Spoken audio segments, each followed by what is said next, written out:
Pat McAfee Show. There'll be no rules for our guests, for us, for the things we can talk about. Yes, speaking his mind. I've never had a problem expressing my opinions or my thoughts or anything like that. While being relatable. I haven't had that manufactured fake-ass celebrity that a lot of people have whenever they go on those big networks. I've had a chance to really build my crew, build my following, build my audience. And ridiculous. What am I supposed to do? So I'm supposed to look at something that I can definitely afford and say, nah. Is that what I'm supposed to do?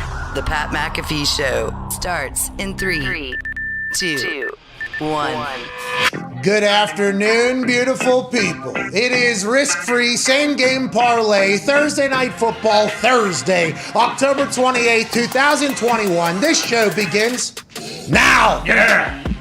World Series is happening. Oh, yeah. Oh, that was another home run right there. Yeah. I didn't think I was going to be able to get all those words in there before the beat drop from Twine that is always so damn beautiful.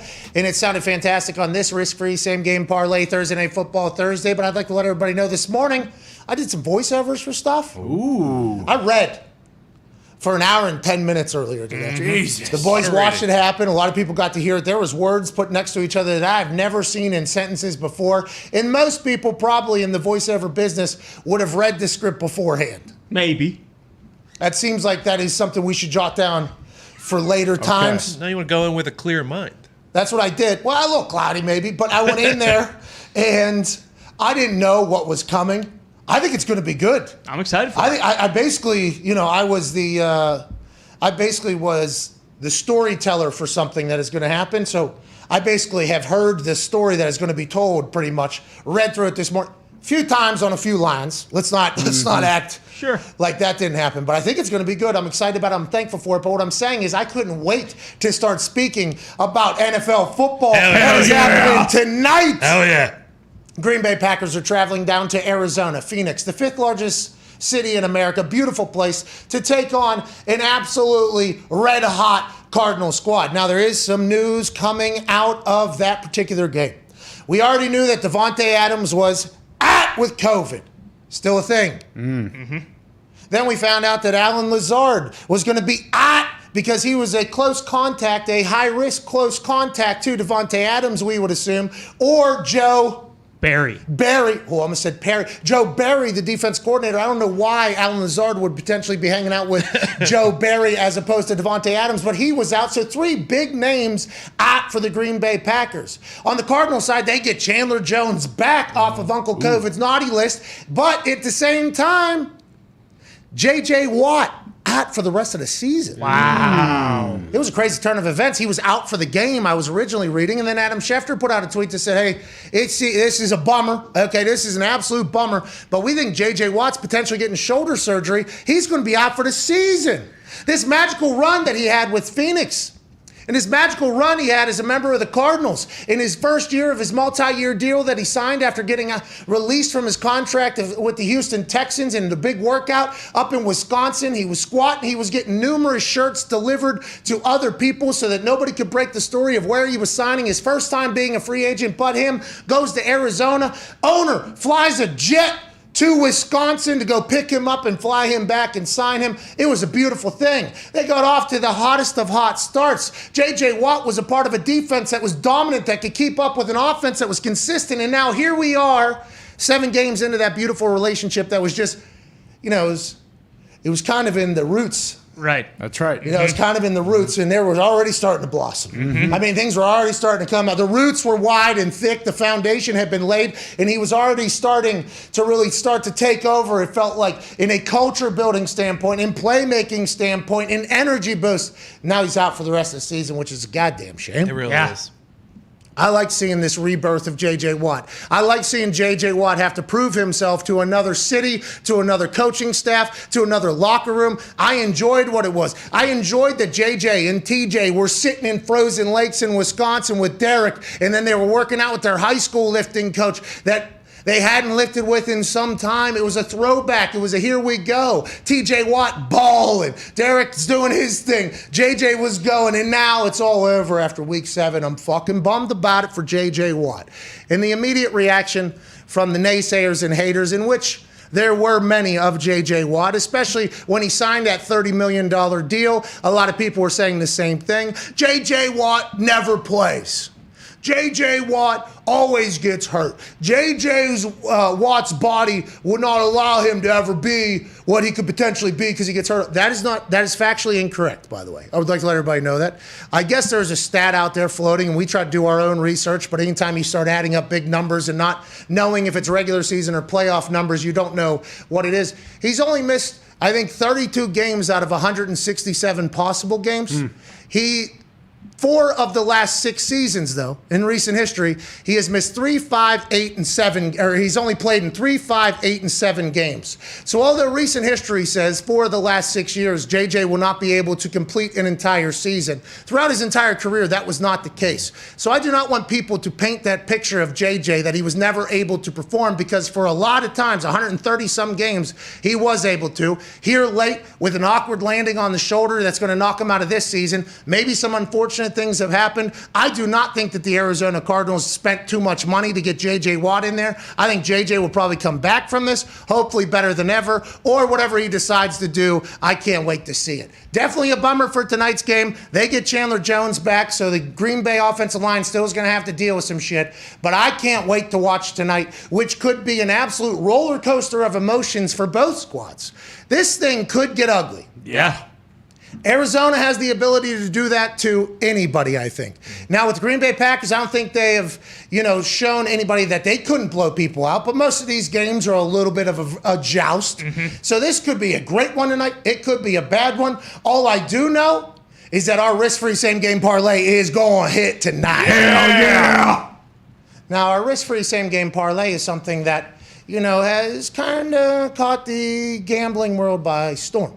Sure. A risk-free bet that had, 44,000 people riding alongside. Because now there's a scoreboard. That's right. So now there's a scoreboard on things, and there was, at the beginning of this risk-free same-game parlay run, FanDuel, which has incredible upgrades, including they show you the stats of people on the bet slip. Yeah, massive. So how now alternate yards, they don't do that yet. They need to get into that game as well, but they show you the stats and all that. But one of the upgrades was, hey, here's a hot same-game parlay if you'd like to get behind it, because FanDuel, I don't want to say they created the same game parlay. It's probably been happening in gambling for a long time. But FanDuel Sportsbook's technology mastered the same game parlay before anybody else could. So it's something that they enjoy, something we enjoy promoting. And they do it so hey, here's the amount of people watching on it.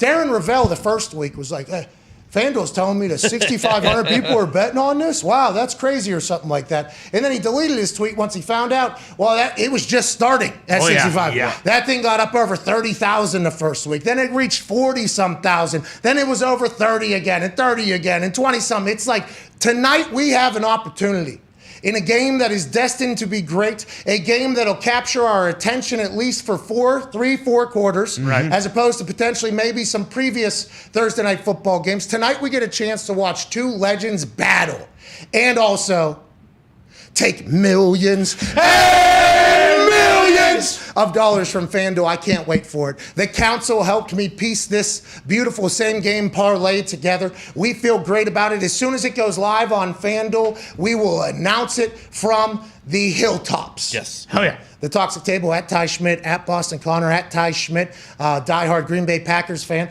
actually owns some stock in the Green Bay Packers, which is newsworthy because I think they're opening up more stock to sell. What do you get from your stock, Ty, just briefly, quickly? Well, he can go to the owners' meeting, and there's some other perks, whatnot. Basically, you get a piece of paper that says you're part owner of the Packers. Whoa. Okay, which is awesome. Yeah. And the Green Bay Packers, which have no owner, but also no budget for anything, just rake in this amount of money. And the other owners have okayed it to go, whatever the case. You're a stock owner of the Green Bay Packers. Tonight, Davante Adams has officially been ruled out. I think we could. Does that mean that he got at least one negative test then? Maybe, but he didn't travel with the team, so I'm assuming they knew yesterday whether or not he was going to play, right? It's just official. Davante Adams has officially been ruled out via Ian Rappaport after the COVID protocols, where he would have to test negative twice with a 24-hour grace period in between the two. He was not able to do that, especially with a Thursday Night Football matchup. No Devontae, no Lazard, no Joe Barry. Your thoughts going in tonight to take on an electric factory known as Kyler Murray and the Arizona Cardinals? Yeah, I'm excited. I don't think anyone expects the Packers to win. I think this could be a vintage Rodgers game. I mean, like we talked about, it's 6.5. Like it's tough not to bet on the Packers because I really do think they are going to win. It just, I don't know. The Cardinals, they're good, but it just really feels like a game when no one thinks the Packers are going to win. Rodgers always comes and performs in these games. Either it's going to be very close and I think they can pull it out in the end, or there is a possibility that Arizona just routs them because they're just very explosive and the Packers have a lot of guys that are hurt and injured and not playing. And Thursday Night Football in Arizona. Right. Those fans are very loud. Okay, that place is a loud place.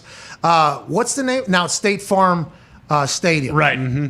Aaron Rodgers, Yeah. What happened to biggest ambassadors. What happened to University of Phoenix? Well, University of Phoenix was a fraudulent university. What? Larry got his degree I don't think so. from No, there. I don't think that was a lie. What I just said. What I'm saying is, you could become a doctor on the University of Phoenix, I think, and you don't even have to look at the screen. You could have somebody else do it. I think. I'm not 100% sure. I mean, I thought about it. I was looking into it. Yeah. Not that the University of Phoenix was not trailblazing and groundbreaking in the online internet university thing, which those degrees, I'm sure, carry a lot of weight. They do. Correct. They do. 100%. Do they?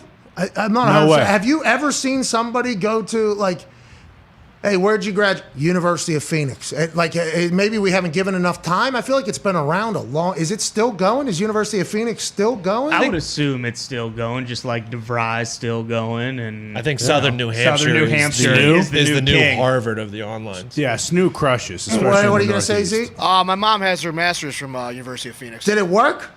She has a job. So is it a master's program? The one she did, yes. It was. But do they have undergrad as They well? do, yes. That's fascinating. I would guess most people are doing it for the master's program. I don't know very many people that are going to undergrad at University of Phoenix. Hey, something to think about. Yeah. Especially Or if they're you're a probably college cheaper. dropout. I would assume it's very cheap. You do not have to do Right, it. not too difficult. Yeah, I would assume you do not have to do too much. And maybe I'm not respecting online degrees enough, but I mean, you just cheat through that entire thing, right? I mean, You have to. you Just should send if Mitt you there want and to. we'll find out. So it's just a time commitment thing. Like, hey, you committed enough time to the cheating to get through this that you deserve said masters. Yeah, My like a friends did black most of her belt. classes. That's Nick. Didn't he do Yeah, it? exactly. That's what Nick, you were in the Can internet. confirm, yeah. What are you, masters? Yeah. Online? Yep. But you got it through the school, right? Yeah. Yeah. Through, Phoenix? through an accredited university. Right. It wasn't just a Whoa. fugazi online program. What are you Whoa. saying? Like South Harmon Institute of Technology? Whoa. Bingo. The shit rag. Hey, the shit sandwiches. That was a motivating and inspiring story, wasn't it? Oh yeah. Hey, we can do it if we want to do it. And right. isn't this what further learning is and higher learning is? All that? You still play the Anyways, sax. back to it. University of Phoenix didn't pay enough, so State Farm came in and said, we got it. I wonder if State Farm got upset about how they potentially read about State Farm Stadium becoming State Farm Stadium.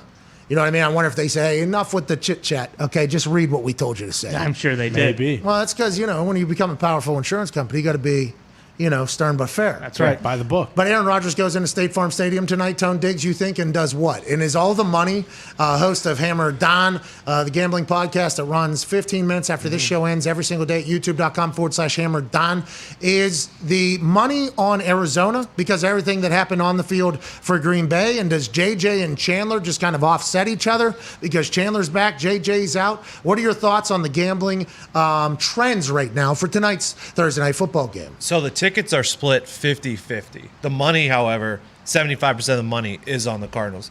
You saw it go from 4.5 to 6 when Devontae was out. Lazard rolled out another half point, got us to 6.5. I actually liked the Cardinals before Devontae was out, but now that he isn't out, I feel like the Packers can play more free with nothing to lose, so it actually worries me, and I got no fucking clue. Okay, so Diggs has no clue, which is fantastic. Joining us now is a man who knows. Yes. Okay.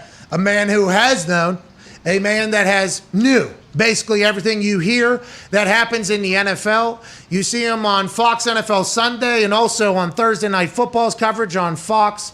The man who knows everything happening at all times in the NFL world.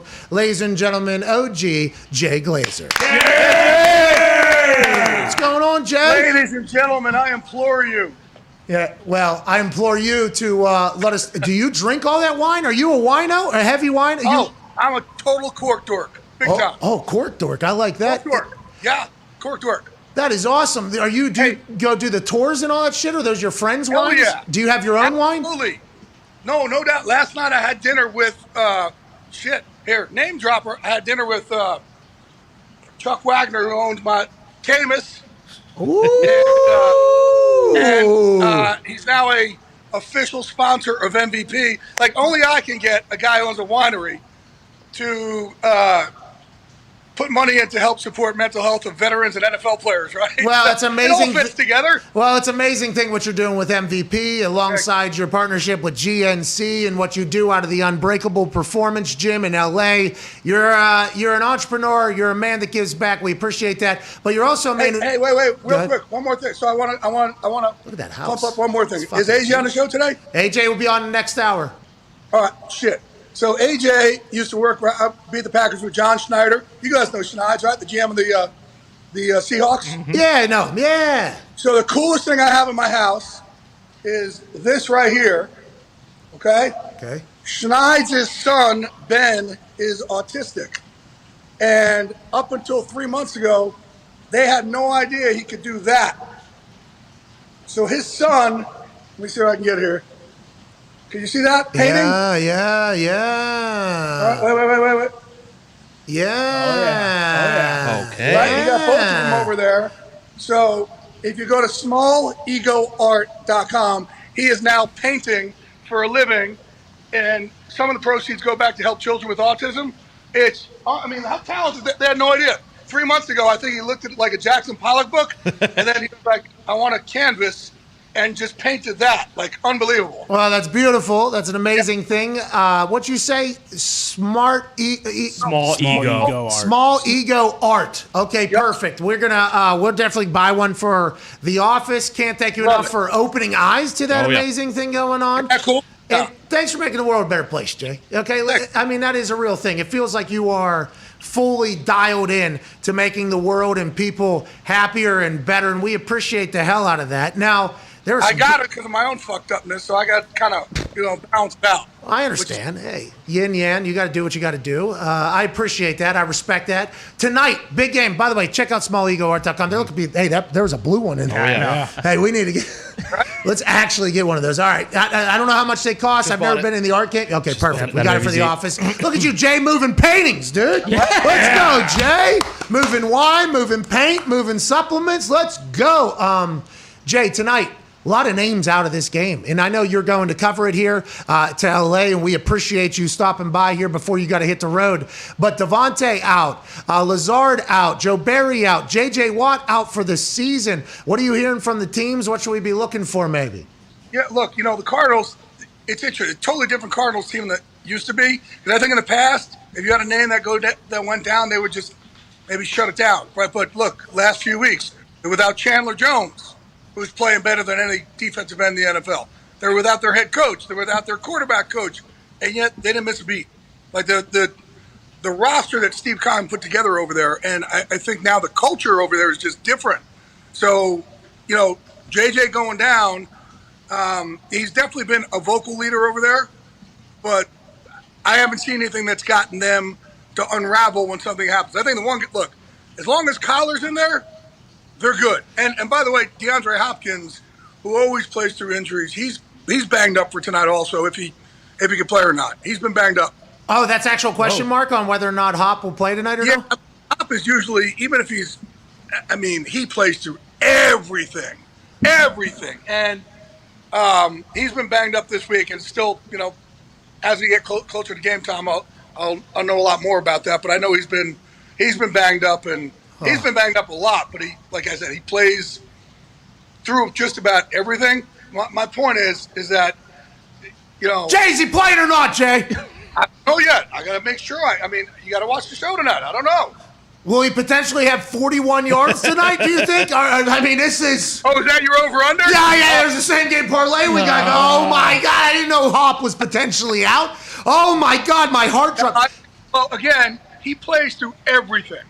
But, they rested him all week long, so I just haven't made the call yet today, to be honest with you. Okay, perfect. Well, let's hope DeAndre Hopkins... Yep. Hey, need you, Bow. I need you, Bees. I need you out there. I didn't hear what you said. Yeah.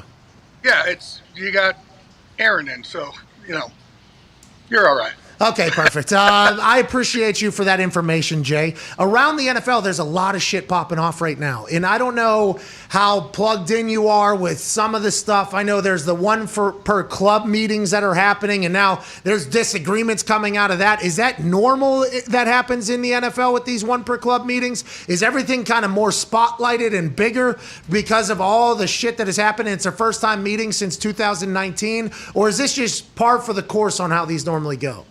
No, there's a lot of one per club meetings. That's a normal. They've had a lot of those. But the shit that's coming out of there, that's not normal. No, it's like it's a bad reality show. With all the stuff that's going on with the Washington football team and then, the Raiders and then the St. Louis lawsuit. So, no, this whole thing, it's not normal. Now, these guys, you got a bunch of billionaires in the room. They're going to say some funny shit or they're going to, speak out, but not like this. I don't remember a time when there's been so much, I guess, drama amongst owners. Because usually there's, these guys stick together. It's the owners, right? They stick together.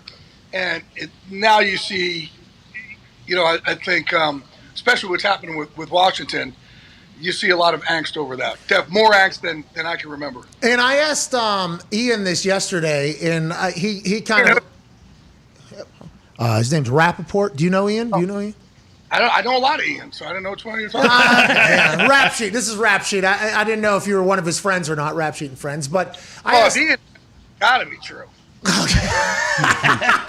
Well, when he was talking, I asked him about it. Seems like there's potentially more teams for sale now or potential more turnover now than there's ever been. I mean, the Broncos conversation is happening. Whatever's going on with the Chargers is happening. Then there was the time where the Washington football team, not that long ago, was allegedly going to be sold and moved on from. Is that all talk, or do you think there is going to be some turnover in the ownership? And does that change anything, you think, going forward with the game or the league at all?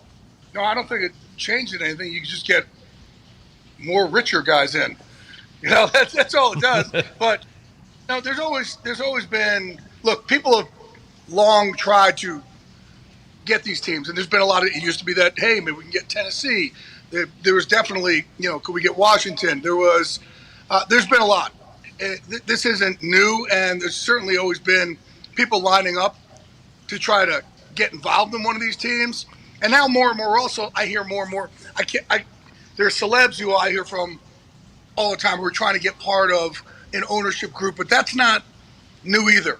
We've heard about, different, Diddy one year, or Jay-Z, and, now, certainly, I don't know if he's a celeb, but, Jeff Bezos, celeb. I think he's rich than celeb, so I don't know. I think he's so rich he's a celeb. Yeah, he's an astronaut. He's kind of both. Yeah, but there's a lot of people that want to get in there, always have been. It just feels like at this moment in time, with the discontent and discourse that's happening in the one per club meetings, and who knows, with the spotlight on everything, maybe it will be a turn of the tide.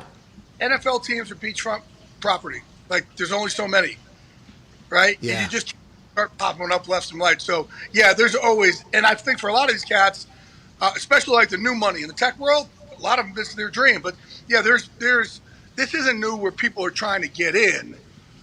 We just know that, a team like the Broncos, that's going to be, there'll be an ownership change over there at some point. And then when you got the richest guy in the world wanting to throw money at you too, I mean, at some point, I think somebody's going to say, okay, I'm in. Yeah, you have to. And by the way, the beachfront property from all reports is one that just, instead of water breaking on the beach, it's actually just money that just comes in. And that it's just money that flows in.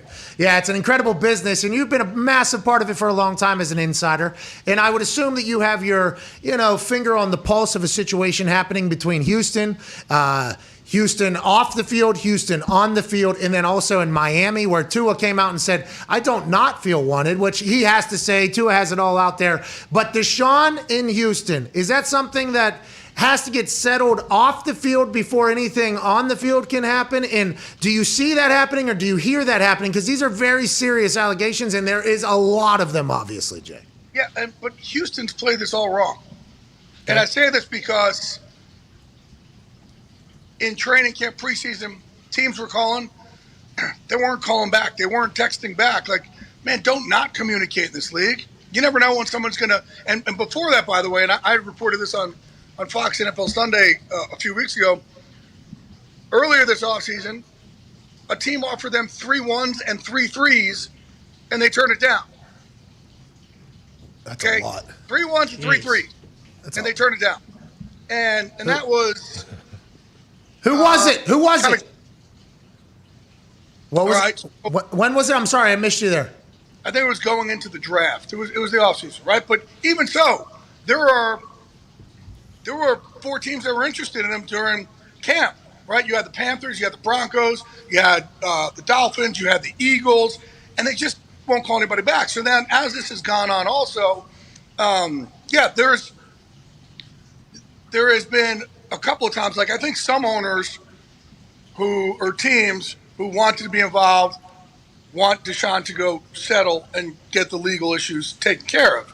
And Deshaun his whole time has said he didn't want to settle, right? So I think that is Deshaun doesn't want to look guilty. You settle, you look guilty. Exactly, right. So I think that has held it up in a certain way. I think he might be guilty, by the way. I'm not saying he's and not. I think teams have all said, okay, well, we'd like to talk to him if we're going to be involved in this. And the Texans have been like, no, like, why not? Fascinating. And now November 2nd. Hey, November 2nd is just a couple days away. Is there any chance anything? Is there any chance anything happens? You think? Yeah, there is a chance, but it's still the same thing. But my point is that Houston's just slowed it down so much that they're. Hey, look, I'm not GM, but if this was me, right, and I think if this is you. Like, yep, everybody, let's start making best offers. Let's see, what do you guys want to do? Let's play each other off each other. And the fact that Carolina has now pulled back out again, that takes away all your leverage if you're trying to do something with Miami. And yes, Deshaun has a no-trade clause. Business, right? Yeah. Help decide where he wants to go, but at the same time, he doesn't want to be there. And, there's ways you could, like, pump it up. Okay, we got three teams, so these 4 teams, and, man, this place is great. And I just think that they played it wrong. Yeah, you think they should have done much better business, basically. You should hear at least offers and get them on the table because a bird in the hand is better than 2 in the bush. Go ahead, Ty. Jay, going back to the game tonight, have you heard anything? I don't think David Bakhtiari is going to play, but have you heard anything in terms of going forward when he might play and MVS might be on a snap count, or is he going to play? Have you heard anything injury-wise for the Packers? No, I got my scheduled call with them in what time is it right now? 12:29. Oh, in about an hour and a half. So you don't know anything? No, an hour and a half I will. Okay. But once you get back an hour and a half. Hey, by the way, another insider just said that he is expected to play DeAndre Hopkins, which we have pulled you away from that call. We apologize. You didn't get to tweet that. Go ahead, Connor. Yeah, Jay, Brandon Cooks tweeted, this is bullshit after they moved Mark Ingram yesterday. Is there any chance he gets traded out or no? Yeah, I do. I think they're going to. So that's the thing. I think that Houston's going to fire sell everybody else, and, except for Deshaun. So, yeah, I can see a guy like Cooks going. I can see a lot of guys I think they're just going to try and fire sell over there, and they should. We appreciate you for joining us, Jay. Any other trades we should maybe keep our eye on before? Here's what's happened all week. Everybody trade deadline's fucking weird. They all sit there like all week long, and they kind of play, hey, you guys got anybody? Hey, you want to? Hey, let's talk closer. And then Monday, bam! It's like they cram for a test, or like we used to cram for a test. So you don't really do shit. You look at your textbook for a little bit, the week before, 2 weeks before, and then Monday they start getting all creative and crazy. And hey, let's do this or let's do that. And there's nothing. But I think teams will start swinging away for names without a doubt. They're going to start getting desperate and swinging away, and the other thing, teams start convincing other teams that they're out of it right now, so they might as well just start trading this guy. It's pretty funny just to hear some of these conversations like, hey, you guys really, I mean, you're out, like, we'll take this guy off your hands, or hey, we'll load you up for next year. And some teams actually bite. Yeah, you got to be a salesman in there, I assume. And I appreciate you. Safe travels to Thursday Night Football coverage. You're going to crush it. Guys, hey, how the fuck, why have I not been on for 2 months? I feel like you got, like. That is true. That's my fault. Have I been put on suspension, or like, am I probation or detention? No, I don't know why. We need you back more, though. I'm going to let you know we need you. It's 100% my fault. That's on me. I apologize. Well, you're a dick then. How about well, hey, takes one to know one. Ladies and gentlemen, Jay Glazer. Thank you, man. Appreciate Jay there. I didn't hear what you asked him. He said he's calling in 90 minutes because I was getting word in my ear. First, Zito was reading the tweet aloud in my ear, and it said questionable DeAndre Hopkins or whatever. I was like, fuck. And then you actually heard me say that and then the rest of the tweet said, expected to play, though, tonight. Here we go. Barring any pregame setbacks, per source, DeAndre Hopkins is expected to play, says Adam Schefter. I was That's great questioning news. what that meant at the end part, so I didn't want to say the wrong thing there. Well, I mean, maybe he's walking around and something happens. Yeah. I don't know, Like maybe in he's hit by a warm-ups, he car tweaks or it. something. Yeah. The risk-free same-game parlay is officially live and has been since before we found out that DeAndre Hopkins wasn't potentially playing by Jay Glazer on the phone there. Made my heart drop. But this risk-free same-game parlay, I think, is good. What's up? Won't they just, if he doesn't go, won't they just void that part and you'll still be fine? You'll be all right? Yeah, it'd be easy, right? Yeah. That's exactly how it should be. Yeah, that part's out if he doesn't play. Yeah, absolutely. We all understand that. Yeah. I'm sure they understand that as well. Yeah, should. void. They normally do. Yeah, they get it. Yeah, they get it. Absolutely. Especially if we have 10, 15, 20,000, 30,000 people on this. His name turns Say orange. it. His name turns orange. Yep. Says void. The largest Thursday night football in the 2021 NFL season. Hell yeah. The biggest game the NFL has had thus far. Two teams that are leading their divisions clash in an NFC matchup that the whole world is going to want to watch. And while you're watching it, you might as well have a little risk-free $10 on a same-game parlay that we have put together at FanDuel and only at FanDuel that is going to hit and rake so much money out of the FanDuel bank account that they're going to call us and beg for their money back. Hell yeah. Woo! Tonight's same-game parlay is one that we have crafted as a council together. Sitting around the bar outside, we even did an all-in-favor, say aye. Aye. Opposed. And that was the sound you heard because we were a group working together to piece this puzzle that is a risk-free same-game parlay for a Thursday night football game and finally win one and take the lid off the top of the bucket. Once tonight's hit, we're going to roll into next week. It's going to hit again. Then the next week, it's going to hit again. We're going to do this so often that FanDuel is going to have to take the risk-free same-game parlay promotion out of their goddamn pamphlets that they promote about promoting FanDuel. Hell yeah. Hell yeah. Because tonight, Aaron Jones is going to be an anytime touchdown scorer. Oh. Aaron Rodgers is going to throw for 225 plus, isn't he? Is this a primetime game or not? Yeah, it is. Is Aaron Rodgers going to? Does everybody think Aaron Rodgers ain't going to be able to complete a bunch of passes because Devontae Adams is out and Alan Lazard is out? Yes. What does that mean? That means Aaron's going to go throw for 300 yards. Think again. Let's go. Aaron Jones over 40 plus yards. Okay, that's going to happen. Okay, because Aaron Jones is going to be a part of this entire backfield. Aaron Jones, explosive, dynamic football player. Wait until you get a chance to see this guy if you haven't seen him play. You might have seen him a couple years ago. He scored like 5 touchdowns or something like that against the Dallas Cowboys. Since then, he has only gotten better. He's only gotten richer, and he's only become a larger part of the Packers offense. Aaron Jones once won a softball 9,500 bidet from right. Fluid Master because he had the best untouched touchdown. He has breakaway speed. He's elusive and he's gritty. He's going to get 40. He's going to fall for 40 yards. No doubt. No JJ, too. Hopkins over 40 receiving yards. Love it. I mean, I love it. Love it. Love it. Love it. Love it. Love it. Love it. Love it. Need him to play because if he plays, he's going to get 40 yards in one play. Yep.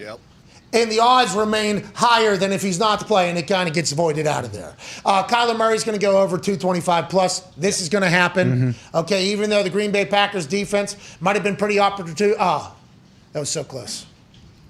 That was such good work. Opportunistic in the red zone. There was a lot of yards had by old Taylor Heineke, and if Taylor Heineke was able to succeed against that Packers defense, it still made incredible stops opportunistic stops in big spots, we're able to get the ball back, there will still be yards to be had for Kyler Murray and an incredibly explosive offense that has been pieced together in the offseason by Steve Keim. All those stops were in the red zone, too. They moved down the field. Bend. But don't break. And when you bend, you give up yards. Kyler Murray's going to account for at least 225 yards through the air, and Zach Ertz is going to score another touchdown because Kyler and Zach Ertz are building a relationship right now that is going to be a quarterback-tight end duo that they want everybody else to talk about. Everybody in the NFL at tight end university, you always hear, Travis Kelce, Patrick Mahomes. This guy's in absolute stuff. Rob Gronkowski, Tom Brady. Who's the outlet for a quarterback? The tight end normally. When all hell breaks loose, the tight end is just running routes to get open. Hey, if you need me, I'm here. Zach Ertz wants to become that guy for Kyler. Kyler wants Zach Ertz to become that guy, it appears. That touchdown catch he had in his first game was insane. He looked like he still had the juice. The same guy that scored a touchdown in the Super Bowl to win that thing now is on an offense that opens up a little bit more because A.J. Green's on the outside, as is Hop. Expected. Yep. And Kirk and Rondale Moore, there's a lot of room for a tight end to make hay. He'll score another touchdown. We will hit for plus 1287. Hell yeah. And we will take millions and millions of dollars from FanDuel tonight. And that'll be just the beginning of the same game parlay that is risk-free after you opt in for $10.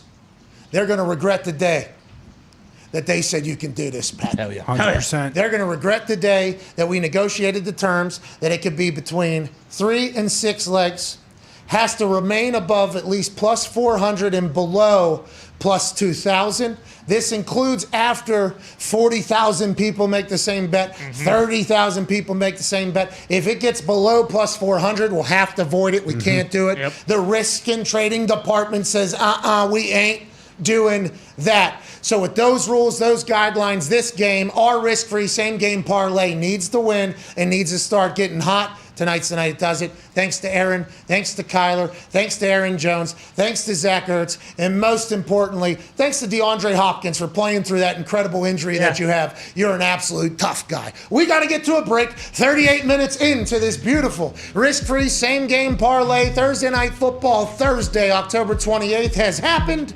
On the other side, we got to cover everything happening in the world. Yep. That's right. Big thanks to Jay Glazer for joining Thank you, us. Jay. Thank you, Jay. That's a really nice house. Yeah. Look at all those wine What did you bottles. ask him? I didn't hear what you asked him. If you heard anything about Bakhtiari or MVS, because we still don't really know what the deal is. He said, no, an hour and a half. Yep, exactly. Who's he call there? Is he just calling right to LaFleur? Is he calling Guntekins? I don't know.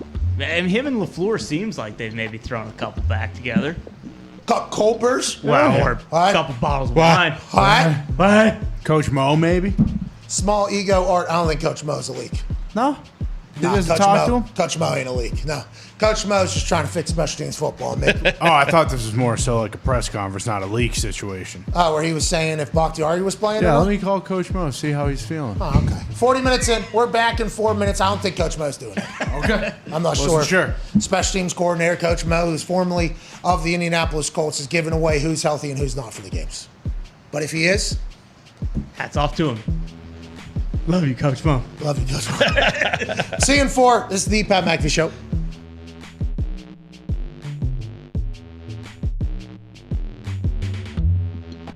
All right, so in favor, aye? Aye. Opposed? Fucking send it, dude. Here we go.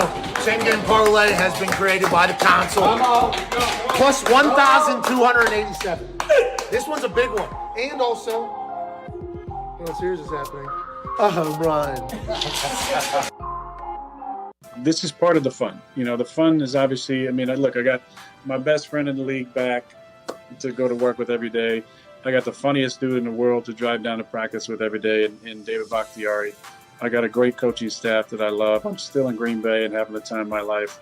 And I get fun moments like this every single week. So life is about perspective.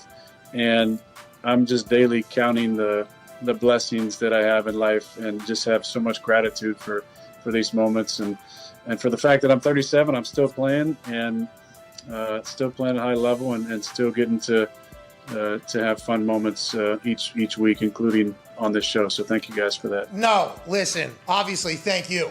Listen, I understand that you probably, I assume that it is genuine and you do thank us, but if you were to zoom out of Green Bay, and we are the fucking lucky ones, pal. Okay, thank you so much for joining us.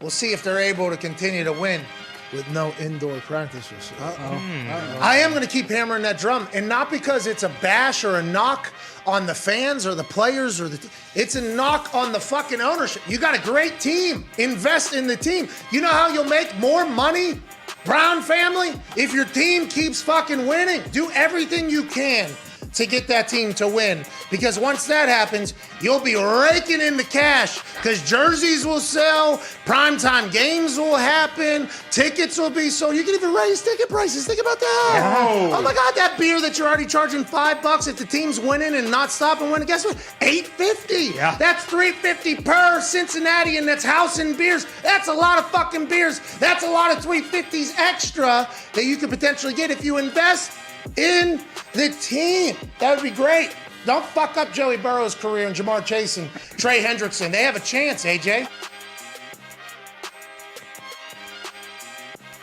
That opening kickoff in that Super Bowl you're referring to with the Colts, Hester takes to the crib. You having a little bit of a heart attack there? Very bad decision, Pat, on my part. All week up in Indy, we're practicing, and we know he's their number one threat. They don't have a lot of offensive weaponry. They win with defense and special team. So for the whole week, we're in Indy. We're not going to let him touch the ball. We practice squibbing to the corners, bouncing the ball, high kick, pop-up kickoff, punt it out of bounds, everything to not let him touch the ball.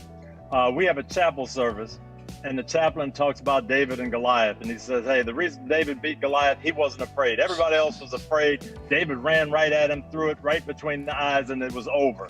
And I started thinking, we're acting like we're afraid of Devin Hester. So I told the team on Saturday night, I hope we lose the toss. We're going to kick off. We're going to kick it right down the middle. When we pound him, they'll know we mean business. David and Goliath, it's going to be over. We kicked it to him. 12 seconds later, he's in the other end. He's looking at me saying, what idiot decided to kick the ball to Devin Hester? But fortunately, the last 59 minutes, the team made up for it. Wait until they see the tone we set on the opening kickoff. Yeah, that was it. I bet you Vinatieri was sitting there. I don't know if that's such a good idea.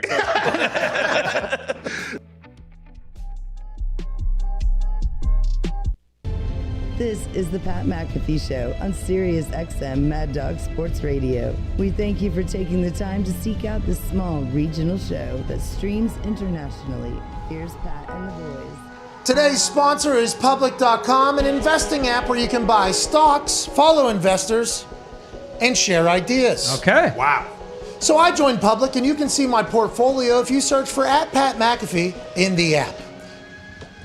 Here's why Public is the best place to invest. You can follow other users' portfolios, including myself, Shaq, Tony Hawk, and thousands more. The app is free, and you can start with as little as $1. Wow. That's it? That's all you need, $1. Wow. Yeah, because you can buy slices or portions of a stock, first the full shares as well. They don't sell your data or information to third parties or market makers like other investment asshole apps. Nice. That's what it's all about there, keeping your information secure. That's right. They don't sell it out there all willy-nilly. Nope. Those other scumbags. You'll get a free slice of stock when you go to public.com/Pat McAfee to download the Public app. Get started today and make sure you follow me, all right? All right. Once again, this is not investment advice. No.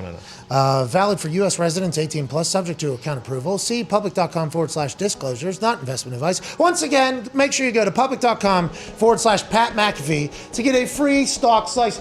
You want to get in the stock game? Huh? Yeah. Why not dabble a little bit? All it's got to be is $1 or $2, maybe 10, maybe 20, maybe 100, maybe a couple thousand. Do whatever you got to do with public.com. Okay. Thank you, Public. Thank you, Public.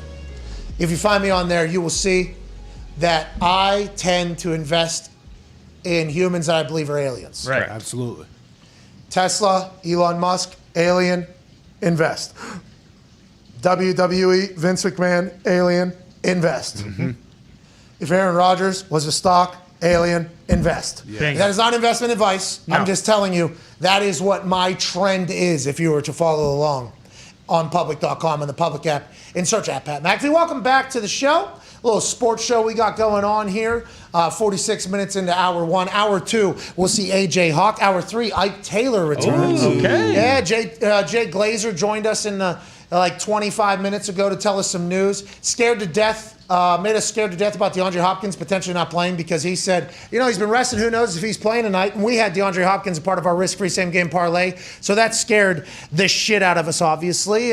But it's been found out that he's expected to play barring any setbacks. So tonight's Thursday Night Football game is scheduled to launch. There's enough great players playing in this game to make us all very excited, although Devontae Adams is a hell of a football player, and Alan Lazard and J.J. Watt and Joe Barry seem to be finding his rhythm on the defensive side, calling things for the Green Bay Packers. They're all out. There is still plenty of intrigue. Let's talk about J.J. Watt a little bit.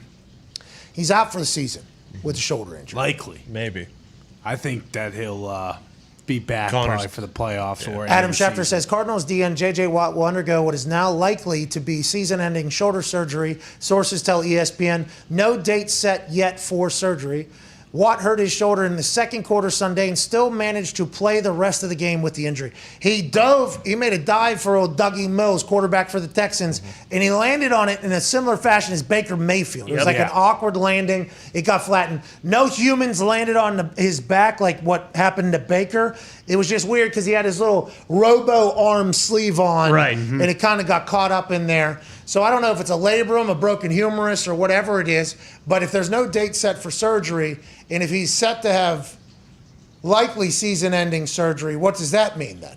Do we know anything at this point? Yeah, it feels like something where he'll come back towards the end of the season, because if it was just like a dislocation or a torn labrum, 10 weeks from now it's still a regular season, and after the surgery? Yeah, I assume if the Cardinals continue to go on the path they're on, that they'll make the playoffs, and he might be able to come back for that. This has happened for J.J. Watt before, right? Where he got hurt early, came back. I think it was his back. He came back like week 16 or week 17 or something like that, and then maybe into the playoffs. He's healed quickly and did that whole thing. What are you shaking your head for, Tone? You agree with that? What Connor was trying to get at, and what he kind of said earlier out there is, J.J. said, hey, Adam, say it's likely season ending, so when I do come back. This is the T.J. Watt kicked his agents out of the way. When I do come back early, super tough guy. Likely season ending, like most humans, the average human, out for a year or two. Right. J.J. Watt back week 15. That's what you were implying? Yes, that's what the implications to me from all the tweets that were being written were saying, hey, this guy, should be out for the year, but when he comes back week 17, we can all talk about how tough he is. Whatever the case, it would be great for the Cardinals. This is he's an incredibly hater way to look at this entire thing. I know J.J. Watt's a very tough guy, and that's why I don't believe that something like this. No, will you're keep saying him that out of he's the season. cooking up these stories that he is a tough guy, is what you're saying. You're saying he's Fugay's tough guy, that he's not actual tough guy. Like, you're saying that when the doctor here in Indianapolis said, hey, these 2 foot surgeries, they're going to be out 7 to 8 months. Yes. And then when they were back 3 weeks later, the doctor looked good. You're saying JJ's doing that with this particular shoulder surgery that is not even scheduled to happen yet. Based on previous actions from J.J. Watt, like Technical Guy on the stage of a Zach Brown Band concert that was clearly set up. That's good entertainment. Exactly, great entertainment. That's good entertainment. Just like this. This is going to be great entertainment when J.J. Watt comes back at the end of the season when he should have been out for 2 years. I got some good friends that'll tackle you. I'm on my stage and look like a stooge. Yeah. That was what Zach was singing about. He was talking about J.J. Watt tackling somebody, some drunk that just came up on stage. Like, hey, I understand you're having a good time at this Zach Brown Band concert, and they are incredibly talented, but it's not your place to be up here on stage. They didn't pay to see your drunk ass. No. So J.J. Watt took his aviators off. No, put his aviators on. I knew the aviators were involved. And then he speared this guy, protecting Zach Brown Band. Yes. And myself and other Zach Brown Band fans were very thankful for that move. Me too. So I don't know what you're alluding to right now. Well, it was just incredible that he was ready to go right on the side stage. That's fucking J.J. Watt. Always ready. Yeah, J.J. Watt's, what do you think, he's sitting back in the lawn? Just because he was at a concert didn't mean rent was due that day, dude. Well said. Success is not owned. No. It's leased. It's leased, yeah. And rent is due every day. Yeah, and that's why at the end of the season, when rent is due, expect J.J. Watt to be there to pay. I get it. But the amount of rent that's going to have to be paid to get back early from this likely season-ending shoulder surgery is going to be something that maybe he's putting an upfront on another house. Maybe Could be. Because shoulder. If he's going to come back early at this stage of life, he's a little bit older than what he used to be, obviously. If that is likely season ending, he's going to come back quick. That rehab is going to be absolutely terrible. But that's what J.J. Watt does. He's always in there work. That's what I mean. He sits in ponds at a freezing ice cold. Look at this fucking guy, dude. Hell yeah. I see. I thought the way you were reading that was he was not going to get surgery. No. Opposite. I thought you thought he was going to power through. Get no surgery. No, I think he's going to do everything that he can to get back. And so when he does come back late in the season, like the Cardinals are very good. There's a chance that they're the 1 seed in the NFC. Maybe we haven't seen him without J.J. Watt. Absolutely. I mean, we have not seen him without J.J. Watt in the building. Still have Kyler. Still have Chandler Jones, still have DeAndre Hopkins, still have A.J. Green, have Zach Ertz, have Budda Baker, have Isaiah Simmons. Hey, they have Cliff Kingsbury back from the old COVID cave. Yeah. I mean, they have a lot of weapons. And J.J. Watt is probably going to be incredibly bummed that he might not be a part of this entire run. So that's why whenever he said the surgery hasn't been set yet and it's likely season-ending shoulder surgery, I thought maybe he was going to say, I ain't doing the surgery. I'm just going to power through this entire thing. Okay. That's what I thought you were going to go with. No. Even though I think they haven't set the date yet because they're trying to figure that out probably, and he might be out for whatever. Ian has an updated tweet here.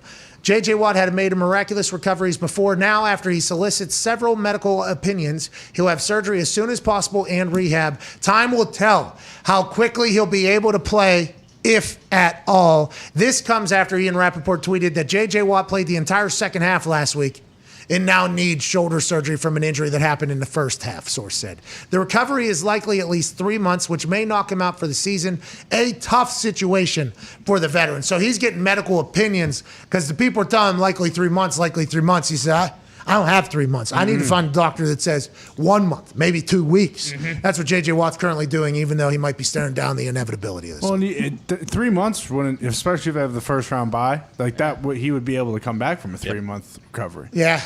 How would that work? What do you put him on? Extended IR, or can you just put him on IR and take him off whenever? Or is it a 3-week window? What is it? I feel like last year you could put someone on IR and take them off whenever because of COVID. I don't know if that stuck around or not. Because I know the 3-week thing, because it was originally you could designate one person to IR to return. This was years ago, a couple years ago. And it was like, thank God they did this, because guys would have these blown hamstrings or something, and because of a salary cap situation, they would have to be put on IR. Their season would be over, even though they could have potentially came back in 4 or 5 weeks, and there still would have been 8 weeks left in the season. So they said, you can designate one person to return if they go on IR, if you think it's an injury. Then COVID opened this whole thing up to like a DL type situation in baseball, where you could set them, and it had to be at least 3 weeks if you use IR. Hopefully you're able to come back whenever. That seems to make the most amount of sense, especially because when they're not on IR, it takes up a spot of the roster. You can't have as many people, which means not as many people playing and healthy, and the team suffers from it. Put him on IR, he's off. You can bring in just as many people to replace. Yeah, minimum. Is that what it is for the IR? Like 3 weeks, I think. Yeah, at least. So he can go on IR and then come back week 18 or whatever, and then still have that 21-day window that Tyrod Taylor has had. I seen Chuck Pagano leave week 4, come back week 17, beat leukemia. Boom. That was awesome. That was awesome. I also seen him on his first practice back chew me out. Are we not fucking? Come on. Your situation put life into perspective for me. Did this not? Why are you so mad at this? Why are you so mad at me? Let's go. We got a game to win. All right. I fucking love Chuck. Yeah, he's awesome. Getting to chat with him every Wednesday is awesome. He is the picture of football guy. All he loves, faith, family, football is literally his life. Yeah. Always has been. Last night he posted a picture of him in a pizza joint with 4 generations of Italians in Boulder, Colorado. What a moment. How'd the Italians end up in Boulder, Colorado? I do have that question. I wonder what you guys were cooking up. I'm sorry, I wonder what we were cooking up over there. There you go. Maybe in Boulder, Colorado. Long reach. Got long reach. Not to Indiana. There ain't none of us Italians out here. Yeah, I don't. What are you talking about? There's 3 right here. Yeah, there's 3 Italians here, I guess, but I'm talking about like Fazoli's. You know what I mean? Well, they're as Italian as they come. That's The right. Fazoli family the does Fazoli have family goes the way Midwestern Italian They're a disgrace. box chip. Whoa. Hey, Hey, they actually have pretty good It's delicious. It's you pretty better good. Watch your Good mouth. breadsticks. It's about as Hey, big the as Rizzoli breadsticks. family makes great breadsticks. Boom, you hear it and the there. meatball and spaghetti's pretty good. Oh, yeah. They don't even sell a meatball sub because it's not real. The We're back gravy's in the next unbelievable. hour with AJ Hawk. Cheers. Regret to inform you that in the real world, the one that we're living in right now, this is an actual news clip about what's potentially going on amongst the fans in Kansas City. As the Chiefs seem to refine their identity, it seems like the fans are crumbling into pieces. This is, once again, an actual news piece on Fox 4 in Kansas City. Well, if you spend any time around here on game day, you're likely to be aware of at least one of these men. The man known as the X Factor has been around for decades. He's the one seen in the video getting knocked down by another man who the people of Section 129 may know as Red Extreme. There's X Factor. Here it is. This Jeez. about 6 years ago, meeting and whooping it up with young Chiefs fans. And this is X Factor today. Oh, no. What? Only recognizable by his foam hat. What? The Broncos colors from the hospital. They kicked me out of Arrowhead. First time ever X Factor's been kicked out. Third person. We don't have permission to show the video of the X Factor falling after an apparent punch, but it has nearly 1 million views on Twitter. The X Factor explains what happened from his perspective and who is involved. He's my old apprentice. I actually made him famous.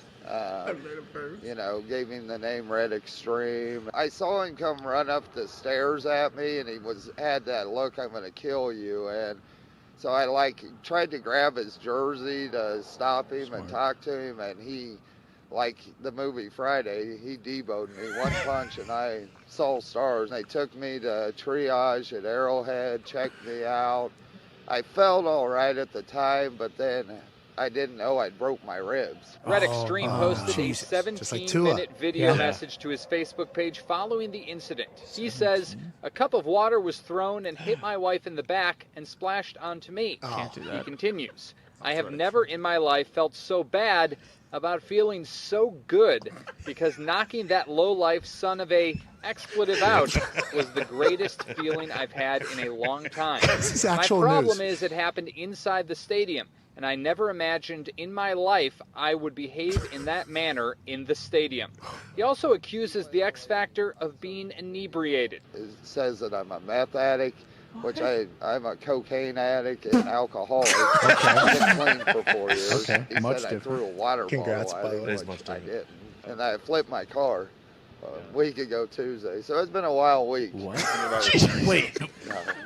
Maybe he's This makes me stronger. Jesus, Jesus was persecuted. Of course. I'll come back fighting.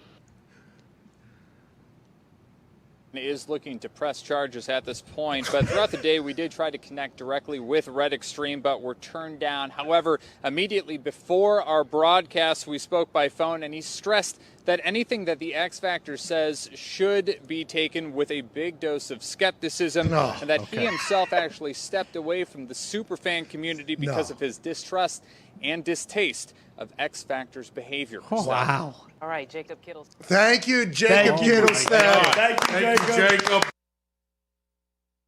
I have a surprise, obviously. That's what this show is all about. We have boots on the ground in Cleveland, who I assume knew this was going to happen all along. Ladies and gentlemen, live from Cleveland, Mr. Jason Glazer. Your thoughts on Kyle Pitts to Atlanta, fine sir? Oh, there's a delay. Well, first and foremost, Pat, I'd like to say, hey, listen, thanks for having me.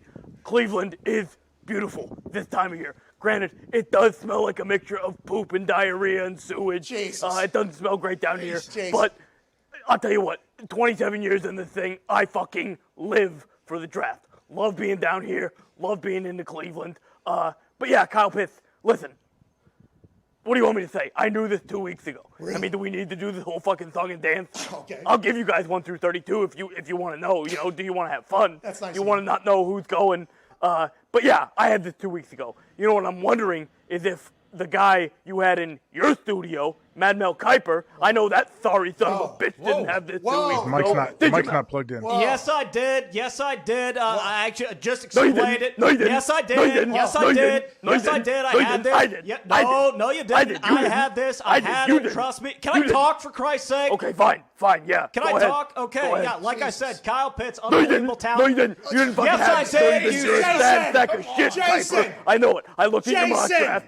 Jason, please relax. Oh my God. Jeez. Had no idea it was going to get like that. Sorry about that, Mad Mel. Obviously, there's a little bit of content there. He's saying you don't know your ass for a fucking hole in the ground, though, Mad Mel. How do you feel about that from Jason Glazer live in Cleveland? Well, classic move. You know, Glazer looks like he's getting ready to go to a goddamn titty bar or something like that. I mean, dress up, pal. It's the NFL draft. Look at me. I'm dressed to the nines. You know, you look like an asshole. I mean, get him out of here, can we? I mean, is he going to stick around? Can we get him the hell out of here? I think, is his microphone still on? Jay, can you hear us? Jay, is everything good back there? Listen, fuck you guys. I'm out of here. I'm going over to the Rock and Roll Hall of Fame. I'm going to hang out with Dee Snider and Twisted Sister. Are you serious? Okay, Jason, sorry. Thank you so much. And ladies and gentlemen, Jason Glazer. Thank you, Jason. Thank you. Thank you. The Pat McAfee Show. There'll be no rules for our guests, for us, for the things we can talk about. Speaking his mind I've never had a problem expressing my opinions or my thoughts or anything like that. while being relatable. I haven't had that manufactured fake-ass celebrity that a lot of people have whenever they go on those big networks. I've had a chance to really build my crew, build my following, build my audience. And ridiculous. What am I supposed to do? So I'm supposed to look at something that I can definitely afford and say, nah. Is that what I'm supposed to do? The Pat McAfee Show starts in 3, 2, 1. Good afternoon, beautiful people. Hour 2 on this glorious risk-free same-game parlay Thursday Night Football Thursday. We'll begin immediately following this beat drop from Twine. There it is. Here we go. Joining us now is a man who I hope concurs with our risk-free same-game parlay. I already got the douches and trolls on the internet telling me that this is a same game parlay we created to make money for FanDuel. Oh, fuck off! Fuck off. Block them. Fuck off, damn it. Fuck off, dandies, little candy babies. I actually, I don't know what that's from. It is Halloween season and that was spooky, but I did tell one of them to fuck off because I'm so tired of that. We are trying to take do you know how sweet it would be if we were able to hit 30,000 people strong, a same game parlay? That would be awesome. Hell yeah. You fucking idiots. Think of us walking in here tomorrow, what the show would be like on a Feel Good Friday in which we are being forced to wear costumes because Connor's so happy about his costume. Yeah. He wanted to wear it on Friday. Think about us walking in after hitting a plus 1287 same game parlay, risk-free. And although in Indiana, the banner is not on the top for you to risk-free opt in, it is in the promo section. Make sure you press on that. Risk-free opt-in. How you doing? Keep it moving. Same game parlay. $10 will win you $128 right now. If it lose after you opt in, you get your money back. Let's fucking go. And I got people, you're trying to make FanDuel money. It's risk-free. What? Trolls will say anything. They will, won't they? These little bums. They come scurrying out of their little shithole caves. Fuck them. They're fake. Just put the bet in, all right, you little troll punk ass bitch. Bitch. And win alongside of us. And then tomorrow get a chance to celebrate. Join our team, pal. I don't need you saying and putting negative vibes in there because it's not just us that'll lose this bet. It's all the people that'll bet alongside of us, you assholes. And we all know you can't be putting negative vibes into the universe, so I'm not going to do that because our risk-free same-game parlay is way too good to be negative about because a couple people on the internet are assholes. Let's go ahead and ride into Cake Land tonight as we rake in cash from FanDuel. Hell yeah. Joining us from his attic, a man who is very well read. He has a great jaw. Has no documented concussion somehow while being the all-time leading tackler for the Green Bay Packers in the tackle with your face era of the NFL. Ladies and gentlemen, AJ Hawk. Hey, What's going on, dude? Good to be here. You seem to be a bit spirited right now. What happened during the break? I just don't like whenever we took a Hey, long... hold on. You have a giant following, not only online, also with this show and your platforms and wrestling, all that. if you're going to get upset at every time somebody comes at you, well, I just it's want going to to be a kill the long day for you. narrative. I hate the narrative. I hate the narrative. And anytime somebody goes ahead and, I'll tell you what, man, they throw gas onto the spark of the narrative that we're trying to make I hate the narrative so much because all we needed was Tom not to kneel down a couple weeks ago. Yeah. And that is literally a kick in the mouth of that narrative. All we needed was a touchdown to be scored by somebody that always scores touchdowns. And instead, everybody else on that team scored a touchdown. And if they would have scored a touchdown, we would have been able to kick that narrative in the mouth.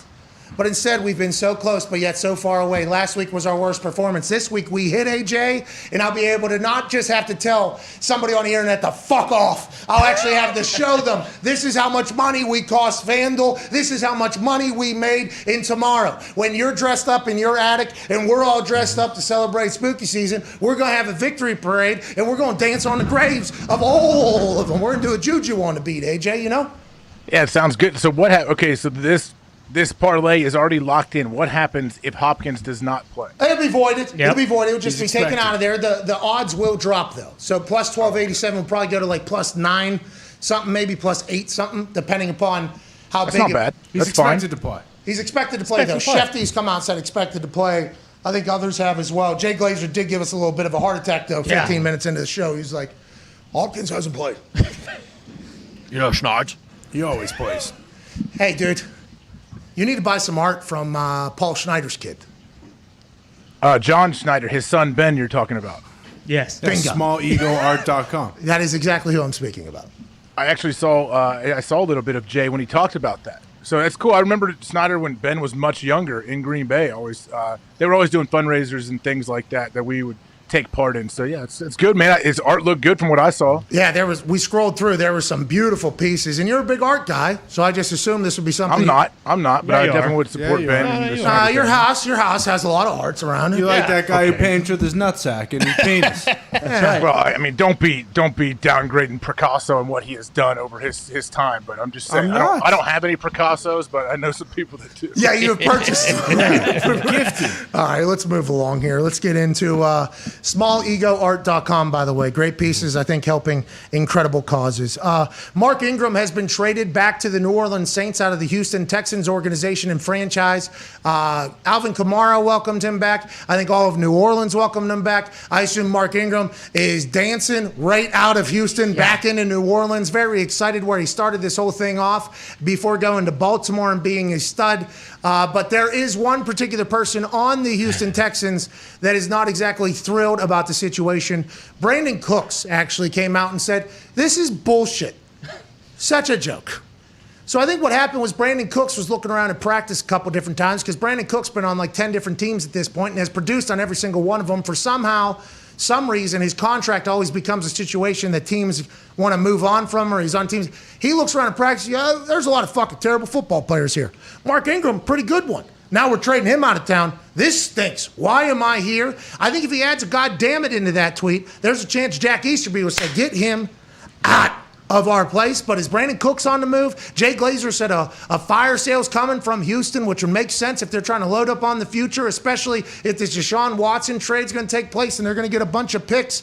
I mean, it is a wild time to be a Houston Texan. Happy for Mark Ingram going to New Orleans. Brandon Cooks seems to be kind of trapped in his own demons down there in Houston right now. But what does the future look like? And if you were Brandon Cooks, would you react the same exact way, AJ? I don't know if I would be so public about it, but I can understand his frustration. But is more of his frustration the fact that they're getting rid of really good players, or the fact that he wasn't traded? Well, I think there's still time for him to get traded, right? So I think this will help his cause then. Oh, you think he's adding to the recipe here of you need to get me out of here? Maybe. I mean, okay, let's say you take a poll on the Houston Texans, on their team. How many of them, if you said, hey, we're going to trade you to a team that has a chance, that's probably going to make the playoffs and has a chance to make a run, how many of them do you think say yes, trade me? Well, I wonder if Coach Dave is bringing everybody in, the question of loyalty. It's Coach Dave, it's Caserio, it's Easterby, and it's old Kyle McNair standing over top of all of them. Like, hey, we're thinking about trading you. Is that okay? And anybody was like, yeah, absolutely, that's okay. Like, fucking get them out of here. We're trying to build a culture of loyalty around here. Tyrod Taylor's going in there. He ain't saying trade me, right? Tyrod Taylor's saying, you keep me here. I can't wait to get back on the field. But he's also saying, hey, how about you keep some of these guys around for when I do come back into the lineup? Hey, his teams, I mean, we did stink, but I'm just starting to get a lot worse what you guys are doing. Are we even trying this year? But if that Deshaun Watson trade goes through, which once again, we're like 4 days away from the trade deadline, 5 days away, I guess, counting 28th, 29th, 30th, 31st, 1st. So we're like 5.5 days away. You know, this is like when you read time on Wikipedia, do you count the first year? Right. And when you're doing the math, is it carry or does it not? I mean, there's always an issue, but we're like 5.5 days away from the trade deadline. There's 22 very serious allegations. Jay Glazer is saying, well, it won't be till about Monday that they'll really start putting pen to paper or whatever to make these deals happen. Allegedly, leading up to the draft, a team already offered 3 1s and 3 3s. Then he went on to say it was the Eagles, the Broncos, the Panthers, and also the Dolphins that were potentially in there. So which team offered that? We don't know. That's an insane situation that I don't know how a deal actually gets done there. I don't either. And if a team offered, what did you say, 3 3s and 2 2s? 3 1s, 3 3s. My bad. Yeah, 3 1s, 3. Okay, so I would imagine the Houston Texans would be all over that and try to get him out of town as fast as they can. They wouldn't even answer the call, allegedly. Jay Glazer said that the Houston Texans have handled this all wrong. They weren't even answering calls. They weren't even letting people bid against each other. Are they scrambling now to try to get it done? Oh, yeah. That's what Jay Glazer said, is now they're trying to get a deal done here in the last 5.5 days, and there's really one dance partner left, which is the Miami Dolphins, it seems like. But the Miami Dolphins, in their own right, I mean, they're going through all the incredibly self-created destruction. Yeah. That is what they got going on down there, which is insane. But you get Deshaun Watson and everything off the field that is very serious somehow gets handled. He's an incredible football player that people would travel to Miami to play alongside, especially in those state income tax, the warm weather on the joints in the body. Miami is all the way back, especially through this COVID thing. Miami might have been like a destination city long ago, like popular city, here we go, for whatever reason, you know? Of course. Whatever the reason for why all this... Great beaches. Great beaches, of course. And, you know, it seemed like those beaches had things arriving on them at mass levels that brought everybody's energy up very high, but it was a lot of famous and celebrities and everything like that. I don't know if it ever died off. Miami was always sweet, but through COVID, it has become the destination again. You're leaving out, you're either going to Austin or you're going to Miami. That has become the two places basically for everybody to travel to. So if you're the Miami Dolphins and you're viewing yourself as the potential next Tampa Bay, we're going to be able to recruit vets. We're going to be able to get people to maybe take less money to come play here. We'll do some salary cap gymnastics. Maybe this would make sense, but with everything off the field, I don't know how you pull the trigger on this deal. Just 10 games into Tua's 20, whatever the game. How many games are we into Tua's career at this point? 9, I believe. 9 games into Tua's career. I mean, then you're admitting that you think you made a mistake by drafting him. Yeah, and if you're Chris Greer, which Gumpy, member of the Dolphins, guy's made a lot of mistakes, my friend. Well, and that's what I'm saying. To do everything that we just talked about with Miami becoming the next Tampa, you would have to handle that situation very well. Contractually, salary caps would have to be handled well, like Mike Greenberg was able to do in Buccaneers. They kept all 22 starters, plus Antonio Brown, I guess, who wasn't a starter last year. He was just coming off the bench. They were able to keep everybody and still get everybody paid somehow. So you would have to have that in Miami as well. But that is a potential place you could build. I guess Tua isn't the guy to build around. Well, and if the Finns are the only, trade partner with Houston, their only stipulation is that they need the off-the-field stuff handled, or like a Goodell sign-off that if there is something that kind of messes up the trade, they would get all those, picks back, and that's obviously not going to happen in the next 5 days. That's a lot. I heard. Yeah. Hey, I don't know what pundit. I heard some NFL insider on something I was listening to say back in the fall, I believe, that Deshaun was very close to having all of the cases settled, and for whatever reason, they didn't get it done. Yeah, somebody alluded to that twice. I don't know if that's how true that is, but I've heard. I was like, "Geez, that's news to me." Well, as soon as it was said, I think I reacted the same way. Ian might have said it. No. Yeah, and he wanted everything public, right? And they did not want it public. So yeah. Florio said this on Football Night in America. I think that there was a time. It was Florio on Football Night in America. It's probably when you saw it as well, because as soon as he said it, I was like, "Oh shit, I didn't know that." He said that they were close to coming to a settlement, and then they backed off of it. And then he went on to explain about how normally in this particular case, the person that is doing the settling, doesn't want any of the details released afterwards. That is a part of it. An NDA happens, an entire payment happens. There's everything like that. And in this particular case, allegedly, Deshaun didn't want the NDA. He wanted everybody to speak, and that the representative, who's Busby, wanted non-disclosure, wanted nobody to be able to talk about it at all, and that was a hang-up, I guess. And then they didn't do it, and now Jay Glazer says that Deshaun does not want to settle. And I asked, because settling makes you look guilty ultimately. In the end, long haul, people think you're just throwing money at it so you don't get found guilty and you get rid of it. Although, if he isn't guilty and he's putting up all this fight with all these allegations lingering around and having court and everything, he's going to look guilty. I mean, it's just, this is like, are you going to go to trial? That's the thing. Like, how are you okay with going to trial for some of these or all of them? Like, how does that work? If you don't want to settle, you must feel pretty good about your position, obviously. Well, that's what I think, that is the appearance that is being. Credit to him. Hey, if he feels like he is innocent, then yeah, he should take it as far as he can. And if he, by the way, ends up getting found innocent on all 22 very serious allegations or whatever in civil court currently, not in criminal yet. I don't think. There is something happening in February, though, that is potential criminal. I don't know how it all goes. If he is found innocent on all these, I assume that he will let people know throughout the entire thing his thoughts on it all, which is justice needs to be served, I think, one way or the other. But it sounds like it's probably going to end the way a lot of these types of things end, which is a payment, and then it'll kind of just be a blimp in the past that'll get brought up in a conversation later on down the road. It definitely could turn out that way. To think that he is with another team within a week from now is just crazy. And can play. Yeah, he hasn't played football in like 3 months. Yeah.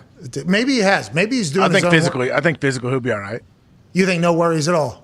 I mean, no, I have plenty of worries, but I'm just saying, if he is able to play, I'm sure they will take their chances. Like, hey, this dude, I'm sure he stayed in shape, been throwing the ball. Does he go to the facility? What does he do all day? He goes there. He just stands there. I think he just stands. So at he's in practice. meetings and walkthroughs and everything. Does he get reps? I think he has to be there, right? Because they could fine him, and he didn't want to get fined, so he has to be there. He can't really hold out. He's not getting any reps, I don't think. So is he sitting in the back of meetings? That has to be so like a distract. I mean, obviously, I'm sure he's quiet, but yeah, what a weird situation for everybody. And those are very serious allegations. So hopefully that'll all end up on the right side of justice. Hopefully history will be told that justice was served one way or the other. And that's why it's crazy that he could legitimately be the starter for the Dolphins next week if he does get traded. Like, he can play football still. He's not on the exempt list. And that was what Roger Goodell came out and said at the owners' meetings, or that's how something that he said came out in the owners' meeting, whatever. Hey, those league meetings, fireworks, AJ. Oh, yeah. Fireworks going on. Jerry Jones and Kroenke are on the same page versus all the other owners because... Hey, sorry to cut you off. When Jerry said that yesterday, I think you put his tweet up of his quote when he said, "I speak for all owners." So did Jerry legit really say that? Like, I speak for everybody here? The quote, I mean, if the insider put the quotes around it, that means that is an exact quote. That normally you have to decipher in the tweets, like, okay, what's a pundit? What's an opinion because of information known, and what is actually said? And I think they all are very, very, like, when they quote something, I think they potentially burn bridges, right? So I think they're normally pretty accurate. It was in quotes. So unless that was somebody punditry saying that, I'm not 100% sure. But he was talking about in the Washington football team investigation handling situation. In this particular case that's also coming out of there is the St. Louis lawsuit that is costing currently all the owners millions of dollars in lawyers, allegedly. This is what's being talked about. And Jerry and Kroenke are on the same page, and everybody else is basically against them because Kroenke is not, he's letting everybody kind of take the fall as opposed to just him in the lawsuit. There's a lot of shit popping off. I assume that one per club meeting. Here we go. Pat Leonard of New York Daily News. Yep. Yeah. Well done. Thank you. I'm fucking, I know my shit, dude. Jerry Jones just said of the Washington football team investigation, "I'm very satisfied with how the league handled it, and I speak for all ownership." So that's around a quote. So that is in regards to the Washington handling, and this was in answer to the written report being released about it all and not existing and not being released and the protests and everything like that. But there's another situation also where Jerry Jones is against the other owners, and I think that's what Jay Glazer was alluding to. Normally the owners, they probably have disagreements, but at the end of the day, they're all, hey, we got to be tight here. Because if we're not tight, then it shows weakness. Then people think that they can come in here and drive a wedge between us. We have a lot of money. Money is continuing to come in our front door. We're getting to own teams. Let's go ahead and be together, a unified front. Now it seems like there has been splits on a couple different things. An investigation ran by the NFL, which is huge, and also a lawsuit that is happening that is allegedly costing all the owners millions of dollars, and now they're kind of split. What does this mean, AJ? Should the NFLPA potentially go in now and start asking for some shit? This seems like a good time to potentially negotiate and have some leverage in this whole thing. Yeah, but how many things can they change when we have a CBA in place? Like, they can't just, would they make amendments to it in the middle?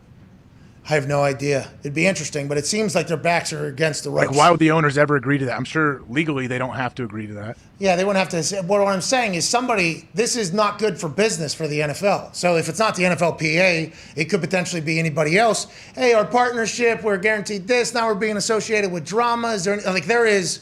Don't you think the owners are saying that? Like, if let's say the PA is pushing hard, publicly and behind the scenes, to get all these emails released and a report done on all of this, don't you think the NFL is like, hey, I get it, I understand, but this isn't good for all of us. Like, this hurts not only us, but it also hurts the whole game. Like, they could be pushing back on them that way. By the way, I think that's what Jerry's saying, right? I think Jerry came out publicly and was like, the handling of it was perfect. It was great. And I speak for all owners. Yeah. And then Mark Davis was like, no, I think there should be. I want to see all of them. I think there should be a report, which is what I think everybody but who the does the owners. report? Who would put that report out? Because that's very different than releasing all the emails. Well, and then what's redacted and what's not redacted. I mean, whenever shit gets released from the Pentagon, this stuff that's redacted and covered over and you can't see is normally all the good stuff. So it would have to be the NFL because it's the NFL's investigation. Yeah, exactly. So we know right there. Don't you think, wouldn't you be a bit skeptical if the NFL hires the people who do the investigation, or they do it themselves, and then the report, like, is this a non-biased report?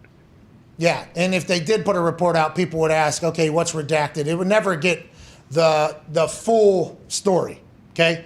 650,000 emails is a lot of emails. And I don't know if we'll ever get the full story. But Mark Davis saying he thinks that a written report should be out there after leaving 2 1 per club meetings is only feeding the fire of people that are saying we deserve to see something. And that involves Congress. That involves all media, basically, at this point. All media are like, yeah, let's see it. Hey, we want to see it. We would like to know what's going on. It's only going to get louder. And Mark Davis, I know this sounds bad because what Mark Davis said is what a lot of us agree with. That could be a problem for the owners in this whole thing. Well, and we talked yesterday about how, they're very sensitive about what's going on because of leaks. I mean, Mark Davis, I feel like you get him liquored up. He'll tell you anything that was said is Mark in a that booze owners guy? meeting. Do we know Mark's a booze guy? On his Real Sports thing, he said he used to be quite a bit of a party animal. I don't know if he is anymore, but it'd be hard not to be if you're an owner of the Raiders when you're like 50 years old. That sweet house too. He better keep hold of that team. Hey, what does he mean by partying, by the way? Because some people say like they drink and they party. What does that mean? I thought he was drinking with Charles Woodson too earlier this season. That whiskey or whatever. Yeah. And then Hugh Jack got that tequila. That's in there. Yep. Blood. So it sounds like Mark Davis likes a little bit of whiskey, What? a little tequila, What? a couple ice cold beers. What? I would like to see old Margarita Mark. Oh, man. You know what I mean? That would be. what do you think looks he just has like in that backpack? That is the name. That is the name of all the owners that knew about this entire report months before he found out, which was the day that John Gruden resigned. There is one sheet of paper in that backpack. He did not come to New York with that backpack either. He was given that sheet of paper and said, I have nowhere to put this. Someone ran out, got him a backpack. He put it on. No, that might have been like a swag bag that they give all the owners. That too. could also be true. From like Nike, Nike's like, hey, thank you guys for what you do. Here's a swag bag. And Mark, I like this bag. I'm going to put it on the outside of my starter bomber jacket here. And I'm going to sit down in a high back chair and look completely normal. I just assumed he had like 5 Slim Jims, a couple cans of Mountain Dew, and a Game Boy in there, and just he carries that around with him everywhere. He's got one of those what are those little sand things you could draw in? Oh, like an Etch-a-Sketch. He's got an Etch-a-Sketch in there. This is him leaving New York yesterday. See, the garment bag's nice. That garment bag, he's got a couple suits in there because he likes to party, but he'll get corporate if he has to. He is an NFL owner. It does look like that's a Raider official backpack as well. Okay. Can we zoom Looks in on pretty it? full too. Yeah, it does. It looks packed to the gills. It looks like there's at least one laptop in there. Is it his? Who knows? Well, he needs his airplane snacks too. Can you zoom in a little more? On As that far as bag? I could go for some reason. Oh, it's all right. It's the NFL stopping you. I got a pretty good knowledge on backpacks. I'm a big backpack. Okay, what's in there now? Tell me what's in there. Well, I don't know. That's what I'm trying to look at. It looks like it's a multi-pocketed, right? Oh, yeah. Right? They Yeah, got a big one and a yep. back one. The laptop one is normally it looks like the laptop one is filled because there's something that is keeping that top part. Is that a swoosh? I don't know. It's why I can't tell. Yeah, give me a second. I'll get another. The I'll check and backpack zoom in. has at least 2 liters in it. Yeah, Mountain Dew. Hey, Mountain what's in the Dew. garment bag? Have you ever seen him wear anything other than a starter jacket? Like, is there a suit in that garment bag? No, he's got actually another bomber starter jacket. It's the exact same as that starter jacket in there. Yeah. Another pair of white jeans too. I'm sure. Yes. That looks like an Xbox. That's Raiders. Yeah. I can't see it. You guys can There's a see lot this? in there, The man. There might be box big old part on the binders. top. Yeah, oh, there it is. Right. Yeah, I couldn't see that. The logo down there. So Raiders backpack. So it had to be Nike, I'd assume. Oh yeah, there is Nike. Yeah, There is a Oh yeah, I Nike have logo. that bag. I do have that bag. Yeah, that's a good bag. Not as big as it looks, to be honest. That's a good backpack. But the blacked out swoosh, right? I was given this, I think, at maybe the Pro Bowl or something. I'm not 100% sure, but yeah, that top slot there, great for the vapes. Okay. nice. Okay. Great for the vapes if you need it. It's perfect size. That's about how big it is. He's probably got his Twinkies. what? Come on. Same size. I just figured that's what. No, Twinkie's a little large for that. You probably put that Twinkies down there in the bottom. Candy cigarettes. Yeah, maybe Marlboros or whatever. Twizzlers. Shouldn't smoke vapes or anything, by the way, unless Wait, you're kid in. go to a sleepover for you guys. Jeez. Well, that is what Mark Davis is basically doing. Oh, it's Yeah. league meeting time. Let's go to a sleepover. Yeah. All right, let's go. That's awesome. Let's All right, go. Mark, Let's finish hit your some phone coloring calls book. here. What if he does in Yeah. that meeting? Just coloring like a stadium logo, and they're like, "Mark, what are your thoughts? Huh? What are we talking about?" I agree. Can't find an orange crayon. Mark Davis does not deserve this. He is No, probably He's the man. like one of I love Jim Irsay. I've gotten a chance to chat with him. Obviously, he has storied history of his life being an owner. But these owners, the lives they live, especially the sons of owners. Yeah. You know, like Jim was the son of obviously Mister, and then Mark was son of Al. So they kind of grow up in it their entire lives. Yeah. It's hard whenever you have access to everybody and everything at a very young age, especially in a position of power to potentially not go through some stuff. So I'm assuming Mark is very cool, but he does always look Kinda like like Billy Madison. the least billionaire of all time. It's hard when your haircut looks like you were born in the medieval times and you were squire to the king at the present time. And It's all not the his other fault. owners treat him like a dipshit, like Yeah. a little brother. Well, It's just all part of it. Two It's part of his Zetos. game. He's faking it. He's showing them like he wants them to not take him serious. Then he comes in. He's the Shark. He lays down the law. He's the shark. We're gonna do this. We're gonna do this. We're gonna do this. Don't bring Fuck Urban you, into this. Jerry. What are you doing that? It's working out for MCDC and that stooge in Philadelphia as well. To Zito's point, though, Billy Madison, at the end of it, Oh yeah. was much smarter than anybody gave him credit for. Just like Mark Davis. Good movie. Shampoo is better. Let's go to the 5-hour energy phone line. It's not as good as his Halloween movie, but it's good. Oh, Hubie Halloween. Unreal. I love Good Hubie. time to watch that show right now, they're Hubie pumping Halloween. it big time. Best picture this year. Really? Should be. That's awesome. It's about time. Need a sequel. I agree. He promoted it the other day. Because it's widely recognized as the worst movie of all time. Oh, yeah. Whoa, Top three whoa. for sure. Did you That's actually watch bullshit. it? Me? No way. No, I didn't watch it because I heard it was bad, and I'm such a big Sandman fan. I didn't want to see, something like that. Oh, you're missing It's out. So unreal. good. You So have good. to. The callback jokes he has in it are second to none. Okay, is it better than Sandy? Ooh, I mean, I don't know. no. I don't think any I of would his assume movies so. top That's My Boy. Oh, right. that's such a good one. How What's about this that new one? Hey, there's a murder mystery. I don't know what that's Donnie about. Burger It's about the video games, I think. No, Murder no. Mystery It's is about the really rich kid. The murder mystery thing is awesome. with Jennifer Aniston. yeah. I haven't seen that one yet. Did you like Jack and Jill? Yeah, I obviously love that one. Don't mess with the Zohan. Yeah, of course. Siskel and Ebert actually stuck their skeleton thumbs up out of the grave to give that 2 thumbs down. No. Which one? Pretty much 3 of the last 4 that you. Bullshit, dude.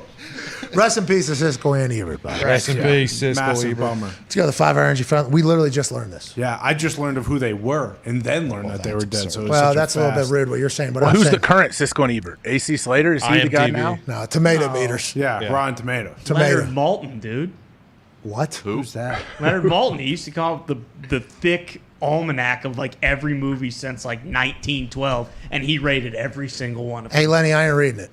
All right. Is Lenny on the internet? Has he made a website? If he's making almanacs, To be no, he- honest. he doesn't know. Lenny might be gone as well. Well, that's what are we doing? I know. Why Well, are I we just doing- thought. Well, I did used to read Leonard Maltin when I was taking a shit, but Let's have a moment of silence for Leonard let me Maltin. check. Actually, It's a goddamn shame. It is. Gone too soon. There's Siskel and Ebert. Those are fake people. That looks current. Well, in this one, they just came out of a movie they disagreed on. Mm-hmm. And that is, you never really knew. Leonard, I believe it Leonard was- Moulton alive and well. That photo was taken after they got out of Dunstan checks in, which was a tough movie to rate. Yeah, polarizing. Pretty good. Yeah. Pretty good. All right, let's go to the phones. What did Siskel and Ebert give Rudy? Hopefully 2 thumbs down. Well, 4. I think it would have to be 4 thumbs. Why Rudy? Why? But I assume they gave it 2 thumbs up because it didn't do very well in the. Well, It's a great film. Yeah, Diggs hates it because Diggs is the mayor of South Bend, where Rudy True. claimed to be the king, and that story turns out to be A lie. false. He was or- offsides. Well, and he didn't exist Yeah. True. in any fashion. Hell of a practice. Montana player, though. stuffed him in a locker every practice. Did that actually happen? Pretty sure Was he that's wearing right. his Skechers, Montana? Not yet. Hey, Shape-ups? I like that he does a lot of commercials and stuff. I think we all forget how good Joe Montana was. Oh, yeah. Joe Montana was a guy. And he was the man too. Like he was like the star quarterback, handsome Hollywood dude too. Like people do. It's true. Like they forget how awesome he really was. Well, that's because he's wearing those shape-ups on TV. That's tough. Anytime you and Tony Romo are wearing the same shoes on TV, people are going to be like, okay, what's going on here? This I think guy. he was pissed. This guy You think he was drunk? because he had it first. Joe Montana was first with the Skechers. You think he was upset when he started seeing Romo walk through TSA at a fake airport with Skechers on? Okay, I don't remember it that much. The one I remember is old Corona Tone sitting in that monster truck because the foam was so high. Oh, yeah. It was so comfortable. It was like the Hokas they created. And he was up in a monster truck. And I Didn't was- Joe stop like a home burglar like with a Yes. football? Yeah, he threw a football right at at their chest or their head. Yeah, hit her in the Heart face, stop. broke her nose. Concussion. Impaled, Oh my impaled their God. chest. Joe Montana, no slander will be said. No. Don't care no. about Joe He's Montana. trying to We're on sell the his same page house on right this now. Western PA legend. He is, isn't he? Thought so. Is he Italian? Finding out. Ends internet, yeah. Feels like it. Whoa, that was pretty. Joey Montana. Like Tony Montana. Joe wasn't Montana. Italian. He was Cuban. Yeah. He stopped a burglar by throwing a football at him. Through his Yeah, chest. hit her square in the When face, did broke this her nose. happen? Wait, this is a female? Last year. Yeah, it was somebody broke into. It wasn't his house, right? It was somebody else's house. His Wait, daughter's is house? his daughter? They were Romo trying- and Montana. Montana. Dude, dude. Romo Romo. doesn't have the Romo would have missed the burglar. Well, we don't know if that's true Joe, or not. Joe is There's- Italian. Joseph Montana, Italian American out of Western Pennsylvania. It was, Some a, Urbania. it was a kidnapping attempt of his infant grandchild. Yeah, in the house. They came into the house, right? Yeah. Yeah. And then he was sitting on top of the stairs. Yep. He was like, put the baby down. And they said, no. And he said, ah. And they said, no, I'm taking your granddaughter. He said, ah. And they said, I'm taking it. He goes, you asked for it. Skechers up, Skechers down. Boom. Yeah. Dart. There's no way. Then he ran down the stairs, and the baby caught the baby, caught the granddaughter after the beak of the lady that was trying to snatch the baby passed out. It was like one of those, boom, and they like dropped it. And Joe Montana, he actually slid down the stairs. Head first. You know, how, like that, how people surf almost down the stairs? He did that and caught his granddaughter like this, and then he picked up the ball, and he actually put foot on kidnapping suspect, called the police with his Bluetooth and waited there. Unbelievable. That's fucking Joe Montana, dude. That's right. No slander of Joe Montana will be accepted on these airwaves. Except that you, story Cool Joe. is complete It's not. bullshit. No. Yes, You're complete there's no bullshit. way. Shut up, Fox. He Maybe wears his cleats at all times now, just in case it happens yeah, again. Skechers made cleats for him so that he could potentially save other babies that are maybe being kidnapped. I don't know if he slid down the stairs, okay? That might be a lie. He might have slid down the banister, probably. That's what yeah. Probably. Legendary NFL quarterback. Wow. Joe Montana stopped kidnapper Reed Moore. He probably threw that thing, hopped on the banister, Yep. boom, catch the baby. You ever seen Three Ninjas when they're stopping the burglars from their house? Basically the same situation. Cool thing, only needed one ninja, and that ninja was NFL legend Joe Montana. Bingo. Oh yeah. Let's talk is about other Maury things Tanaka. happening around the NFL. Joel Klatt said, AJ, any thoughts on Joe Montana? I mean, that's a very serious situation. If someone really came in and tried to kidnap a granddaughter, now the football throwing situation, great, I'll go with that. Until Joe tells me otherwise, if he wants to call into the show and tell us that's not exactly what happened, but I'll believe your side. You remember that catch in the back of the end zone? No, what are you talking about? That one. No, you remember. Yeah, Dwight Clark. The catch, dude. Dwight Clark, the Yeah. catch in the back of the end zone that was thrown by Yeah, Montana. Joe, definitely. Berman thrown was by right Joe. there. Yeah, Jeff Garcia threw it. Yeah. No, Joe Montana threw it. Actually, Dwight, after he spiked it, he got that ball, gave it back to Joe. Joe has it in his daughter's house. Yeah. That was the ball. It is on. It's just on a kicking tee right there waiting for it. No, it's in a glass Trophy case? It's in a glass trophy case. He punched it. Yeah, boom! Breaks through it like somebody in a car that's drowning. Grabs the ball from the catch, and he says, "Ball, you've been so good to me." In a kisses it actually, and then bang, fucking hits beak. Ow! Catches baby, catches ball, saves kidnapping of granddaughter. Unbelievable. Fucking Joe. Thank you, Joe. Thank you, cool Joe. Thank you. Is it ball worth more money now? It has like bone fragments and blood from the person that hit. Yeah, I think so. Think Bill Walsh was standing there, just gave Joe a thumbs up. Bro, could you imagine if this? Goes to Bill Walsh. If they had any security in the house, what if he was just standing? He was watching TV up in the den. If he was watching film, feet up on the thing. Here's the alarm go off, and he looks over. Oh shit! Trying to steal my grandbaby. Then he literally doesn't say anything. Like snipes this person with a football. Yeah, that's what happened. Are you fucking kidding me? That is the greatest story of all time. We should talk about this once a day. Yeah. Don't need security when you got Joe Montana in the house either. Need a football though. That's it. Do you want to reenact it? Throw the ball. No, I'm not. I do not want. Shout out Joe Montana. Thank you, Joe. Let's go to the 5 Hour Energy phone lines after that. Let's go to Sean in St. Louis. Sean, what's going on, pal? What do you want to talk about? Pat and the boys, how we doing? Keep it moving. Good. I just had a couple of things. First off, I wanted to ask, we know the owners. We know the owners are hiding collusion within those emails. That's why Jerry Jones and Hunt and all Stan Kroenke and them are trying to keep St. Louis from getting an expansion team. But there's collusion in those emails. John Gruden and the Washington football team are just a diversion from what's really going to happen, and St. Louis will get its day and billions of dollars. Okay. Question, Pat. Sean, real quick. We have over the last couple of months we have heard about this. There's been smoke. We didn't do enough research because we just assumed this would be something the NFL would just make go away because it was a lawsuit with money. If it involved St. Louis, they wouldn't want to muddy the waters of looking like a league that left the city on bad terms and all that type of thing. I just thought they would put it away. This has really grown. In St. Louis, is this main headline news, basically main conversation over there? Is this massive ordeal in St. Louis, and have we kind of been overlooking this, you think? So it's definitely been kept away from the international media. It's definitely kept around St. Louis is where it's talked about. The reason why it's such a big deal, Pat, is because Missouri courts are a bit different. The NFL has tried to continue to move this around, keep pushing this back, but eventually, finally, a Missouri judge was like, stop with the bullshit. We're not taking it. You guys are going to court. So there's been a lot of talk between different lawyers and news reporters here in St. Louis. Because here's the thing, Pat, we're a football city. If you look at the XFL Battlehawks, we fucking showed out and told Stan Kroenke to go fuck himself because that's where it belongs. Hey, Sean, I didn't know. Is the St. Louis accent an Irish accent? Patrick, if you want me to be completely honest with you, I'm doing this accent just so that I could get on the show today because I just had a couple of questions for you. Great accent.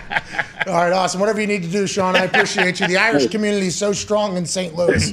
I love it. What do you want? I do have one more quick thing for you. I am an aspiring professional wrestler out of St. Louis. As a guy that works on SmackDown regularly, what would you recommend for someone like myself to do to get the eyes of the greatest sports entertainment company in the world, the WWE? What would you recommend to a young buck like me to do if I wasn't like a D1 athlete to make it to NXT? Sean, I appreciate your call, man. Steroids.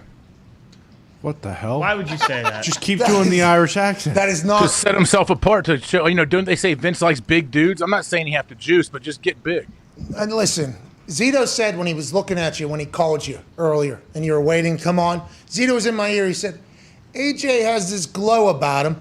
Looks like he's going to be a bit extra toxic today. Wow. And now knowing how the WWE operates, knowing that they piss test on a regular basis, knowing that at one point maybe... No, listen. No, I got to stop you. I know you're going into... I'm not telling him he's not going to be juicing if he's with NXT or he's with WWE. I'm saying when he's working his way up to kind of get the attention the attention grabber. Like I say, the first sentence of those papers that you wrote in college, grab their attention, and then he'll slowly cycle off and get into the WWE. Yeah, you'd be catfishing the WWE, Sean, because everybody knows that once you get there, you wouldn't be able to do exactly what you're able to do to get there. But if he got you a job, he got you a job. If you had talent, you had to do it. What I would say is there is a lot of wrestling right now. Get film, put it on the internet, and this is so much different. And, don't be scared to tweet it at people. People look at their Twitter.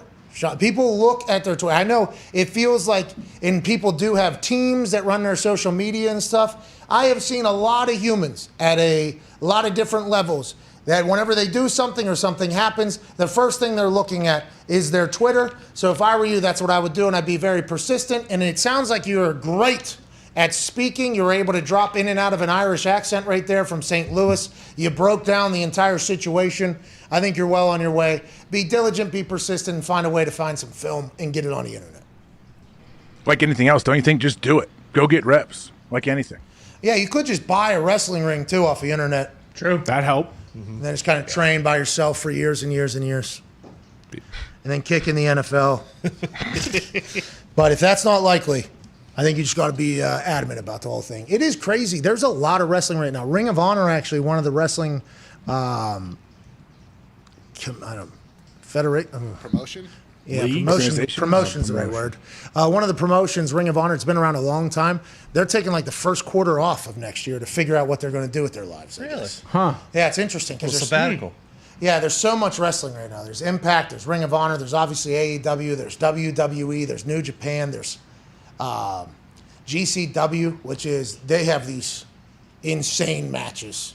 Like, I don't know how people don't die every single match, actually. I'll watch clips of it. I'm like, what the fuck is going on here? There's so many out there. OVW, I think, is rebuilding in Louisville, Kentucky. I think there's a bunch out there. So just try to find your way in there, get some tape, put it on the internet, and go ahead and at the hell out of people and stay persistent. Do not do what AJ recommended. No. Prick. No. bad for you. Don't do it. Let's go to Ryan in Omaha. Omaha. Yeah. How you doing, bud? Keep moving. Hey, I wanted to call. The reason I called was to see what your guys' opinion was on Little Nicky versus Hubie Halloween. But then I wanted to give a shout out to the late Dwight Clark. I used to work for the Niners, and when we were moving down from Candlestick to Levi's, Dwight would be one of the only players that would show up at every event that we had. So shout out to Dwight, and wanted to get you and the boys' opinion on Little Nicky versus Hubie. Thank you, Ryan. They're both masterpieces, obviously, on a Mount Rushmore of movies. Yeah. So I don't know what you were thinking you were going to get from us, but that's my answer there. Little Nicky, strictly because it has Henry Winkler in it. Greatest cast of all time. Let's go to Leo in East Lansing, Michigan. What's going on, Leo, on the 5-Hour Energy phone line, pal? What's up, guys? Nothing, dude. What's Got up? a couple quick questions. One, does The Office have beef with Warren Sharp? And the second one is, why the hell isn't Foxy going to be in East Lansing for the biggest game that the Spartans have had in 25 years? Great question, Leo. Yeah, we've been asked the same thing. Fox, are you going to be there? SeatGeek give him 15% off all football tickets. That would include Michigan State, Michigan, right? Yeah, it would. This Michigan State this Michigan State team's actually good this year, right? Oh, yeah. Means something. Undefeated. The coach is dancing in the locker room, by the way. Seems like they got a whole new vibe up there in Michigan State. Yeah, I'd love to go, but we have a very important Halloween party to go to. Oh, yeah, tons. That's right. Go. Please go to that. That's going to be a banger. Tons Halloween party. I got to go to your Halloween. You coming? I didn't get the invite, but Tony, you invite people over to the house? Tony's been talking about this for months, AJ. I think I'm going to cancel it. Can't cancel. You're too far. Too You're late. already into I it. already have my costume. You can't cancel shit. No, we know. You already bought the meatballs. Yes. And I can't Don't return worry, I'll it. just drive over. It's all right. Are you? You should. Yeah. It's going to rain. It's going to be a miserable drive. Don't start until I get there. Everyone just hang out and sit on the couch until I get there. Out of solidarity that we weren't invited to Columbus for your fancy soiree, the rest of the boys decided that you weren't invited to the party. Oh, the little cult party, that I got to go to. That's fair. Hey, those expensive plates, boys. Mm-hmm. Oh, I bet. I think you guys could have came. Yeah, I wouldn't even need a plate. I would sit on the ground. It was grass. It was a little muddy. I don't know. That's fine. I'm fine with mud butt. It seemed like. All right, let's get to a break. Have we done a break yet? No. But what were we going to say it seemed like?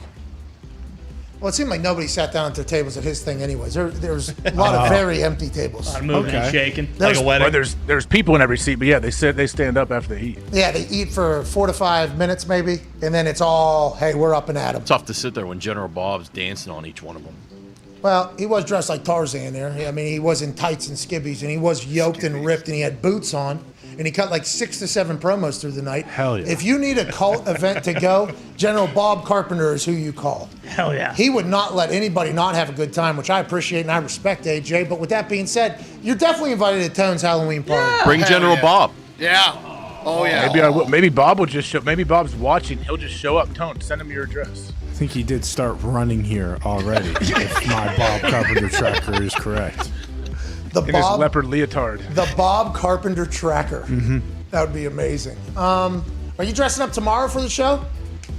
Yeah, I tried to pick up what I wanted this morning and didn't really get it all. But yeah, I'll have something. Okay, perfect. We're back in 4 minutes. More phone calls, more chitter chatter. And obviously, we'll continue to celebrate this risk-free same-game parlay Thursday Night Football Thursday, because tonight is the first time this season we take millions and millions of dollars from FanDuel. See you in 4 minutes.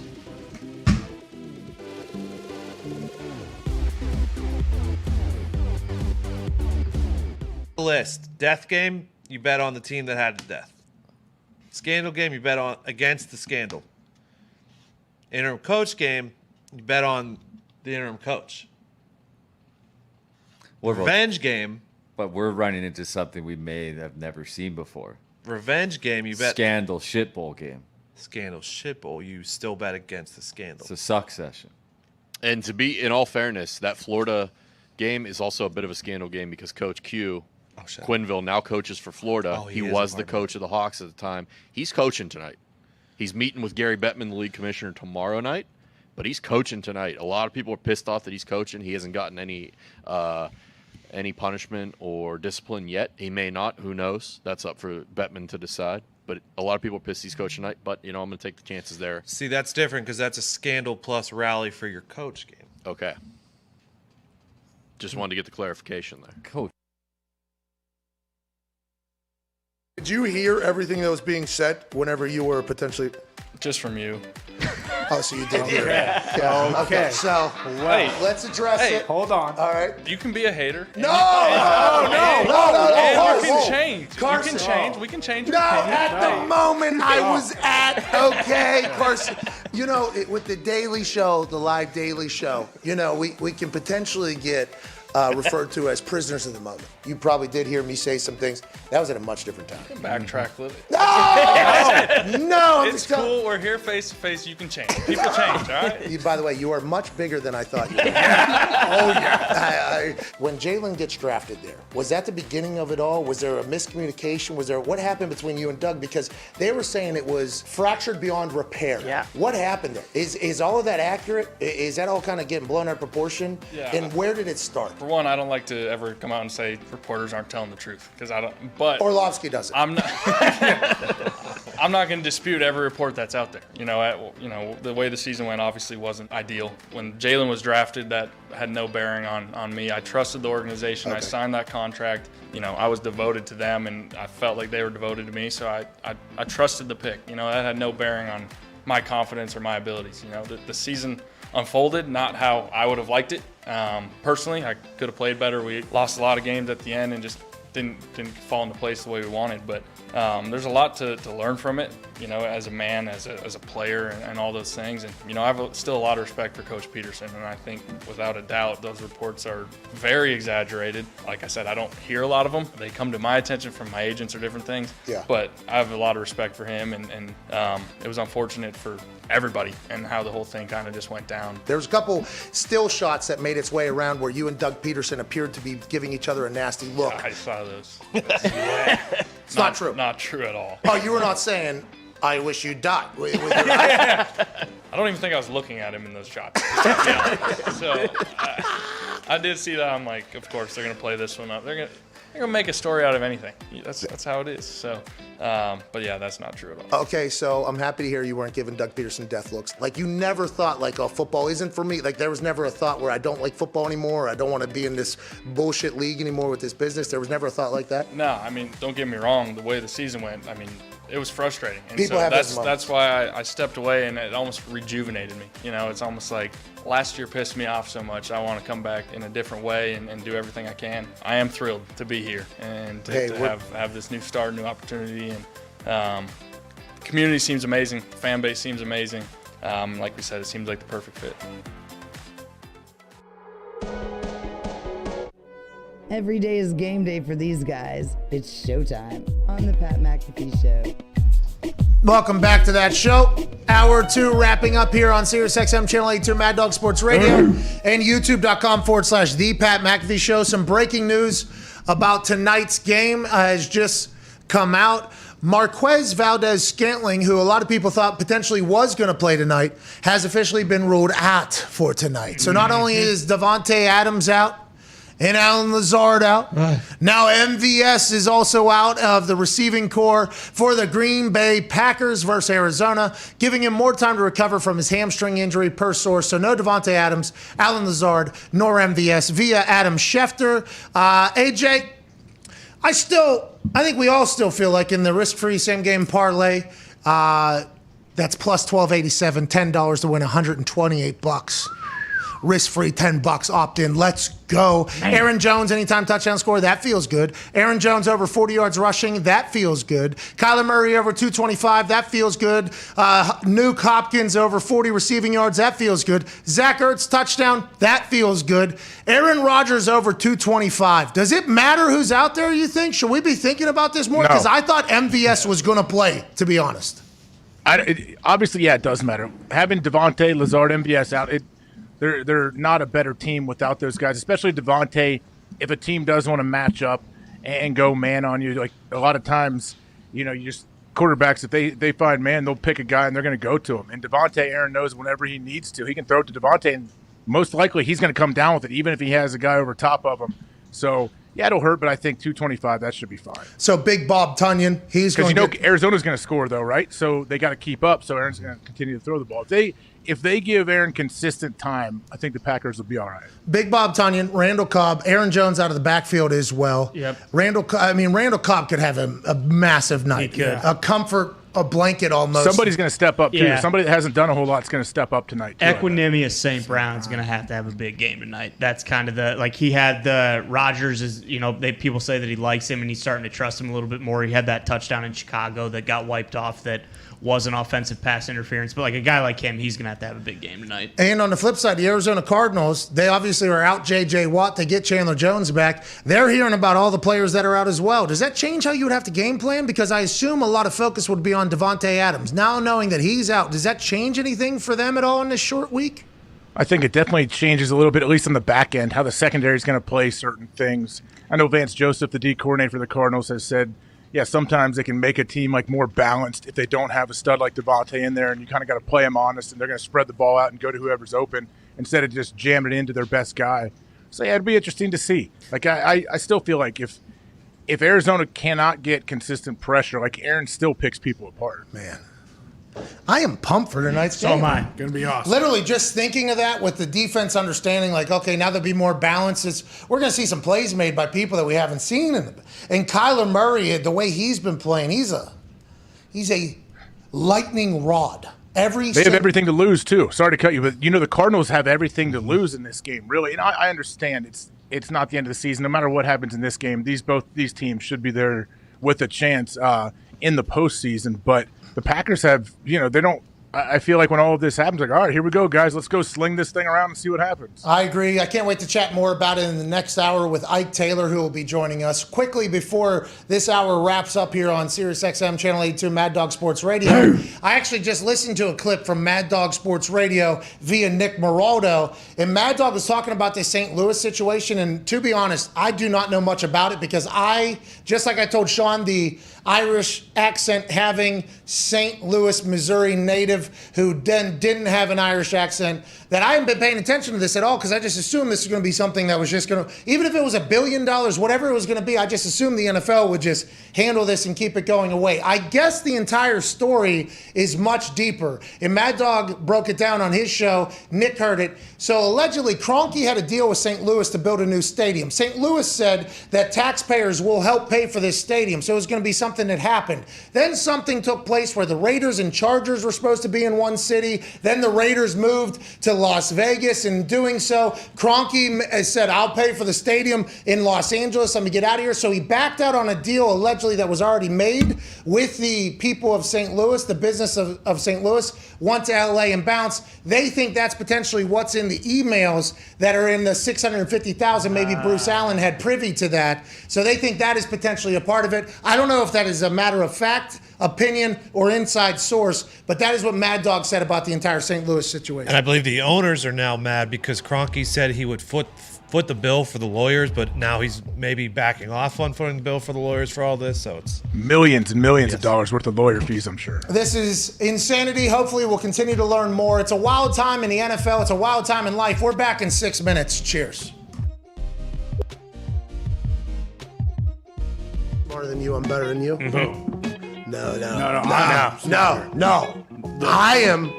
I'm a better person than you are. No. Yeah. I fed the birds this morning, so I'm a better person than you are. Yeah, but you don't care about, the ozone as much as I do. So do you even like to breathe? That means you don't even like the birds. You don't want the birds to be able to breathe or fly because you want the ozone to be ruined because you're a fucking asshole. Is that right? Then how come I rollerblade to the supermarket every Saturday and Sunday? Oh, did that make you feel good? Rollerblading, flattening the earth a little bit closer to the center so it can get hotter so then the heat comes from the ozone because you're pressing down the earth with your little rollerblades? Well, yeah, but I'm a better person than you are. No, because on Wednesdays I'm planting trees and I'm trying to bring the earth back to what it was. Oh, yeah, I'm sure you're cutting up other trees' roots, though. What a fucking asshole. Why can't you just let earth be the way it's be? You got to take your shovel and dig into it? Wow. I'm a better person than you are. I know. I make my own manure. I make my own soil. I'm not chopping up any other roots. So you don't like cows. You don't like cows pooping. I hate farmers. Unbelievable. You hate farmers. Oh, you don't like the head of cows. You don't like burgers? Then how come I'm in the Farmers Association of America and I'm going to help? Oh, you're a lifetime member of the FFA. Hey, that's right. That's what I make.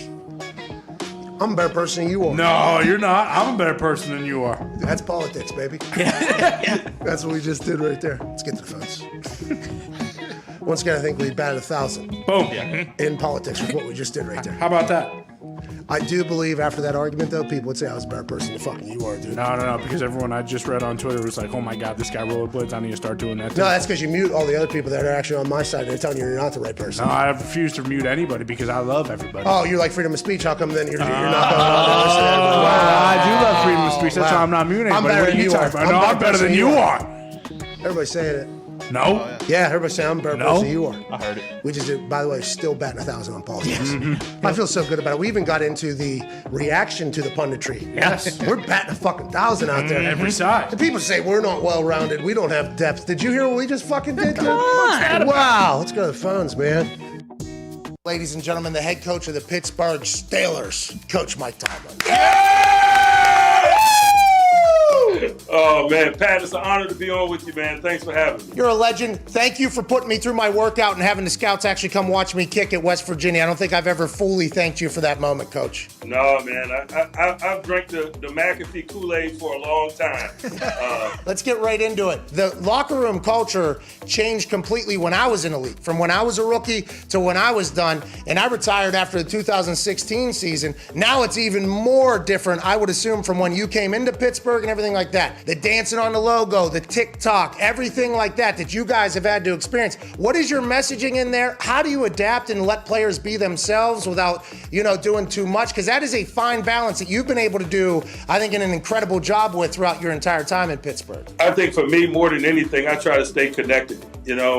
Just getting a sense of where these guys are coming from, what's in vogue for their generation, what captures their attention, how do they learn, how do they communicate, how do they interact with each other formally and informally. And I think being a parent kind of helps me. My boys are 19 and 20, so it's not much difference between them and some of the younger guys that I deal with here. And so for me, it's just about gaining an understanding, working to stay connected. That's my general attitude, man. It's adapt or die for me. And I don't want to be one of them old crusty guys, man, that just refuses to adapt. Although I am one of those old crusty guys now. Yeah, you are old as shit now. You know what I mean? I mean, you've been around a long time. I remember back in the day, whenever you showed up, there was a lot more, to the camera. There's a lot more. Yeah. There was a lot of that. Now you're just old ass man now, huh? You know how it is. Years in this business will scar you, man. It'll settle you down. That is classic. One of my favorite moments with you is when you would tell me every warm-up, I'm going to get you back to Pittsburgh when you're old and cheap. What's that mean?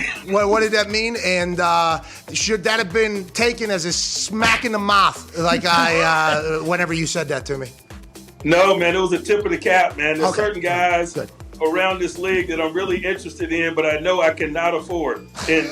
And you were one of them. So I was going to wait for you to physically deteriorate a little bit until you came back into my wheelhouse. Yinzers are going to go bananas in Heinz Field this weekend. First time it could be filled up in a long time. I can't wait to see it. And I can't wait to. Oh, mama, I'm here. Oh, my life,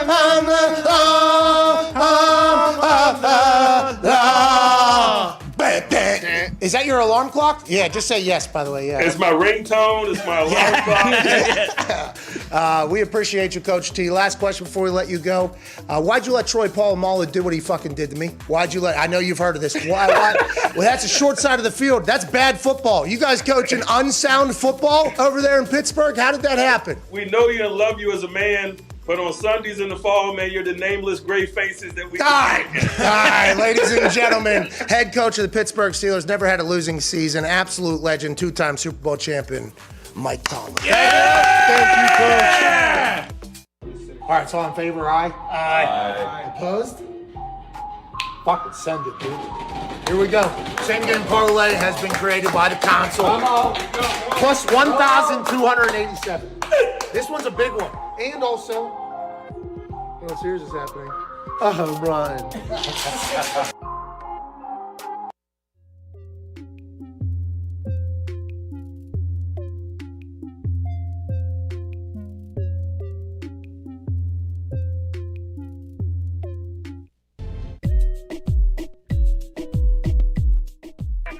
The Pat McAfee Show. There'll be no rules for our guests, for us, for the things we could talk about. Speaking his mind. I've never had a problem expressing my opinions or my thoughts or anything like that. While being relatable. I haven't had that manufactured fake-ass celebrity that a lot of people have whenever they go on those big networks. I've had a chance to really build my crew, build my following, build my audience. And ridiculous. What am I supposed to do? So I'm supposed to look at something that I can definitely afford and say, nah. Is that what I'm supposed to do? The Pat McAfee Show starts in 3, 2, 1.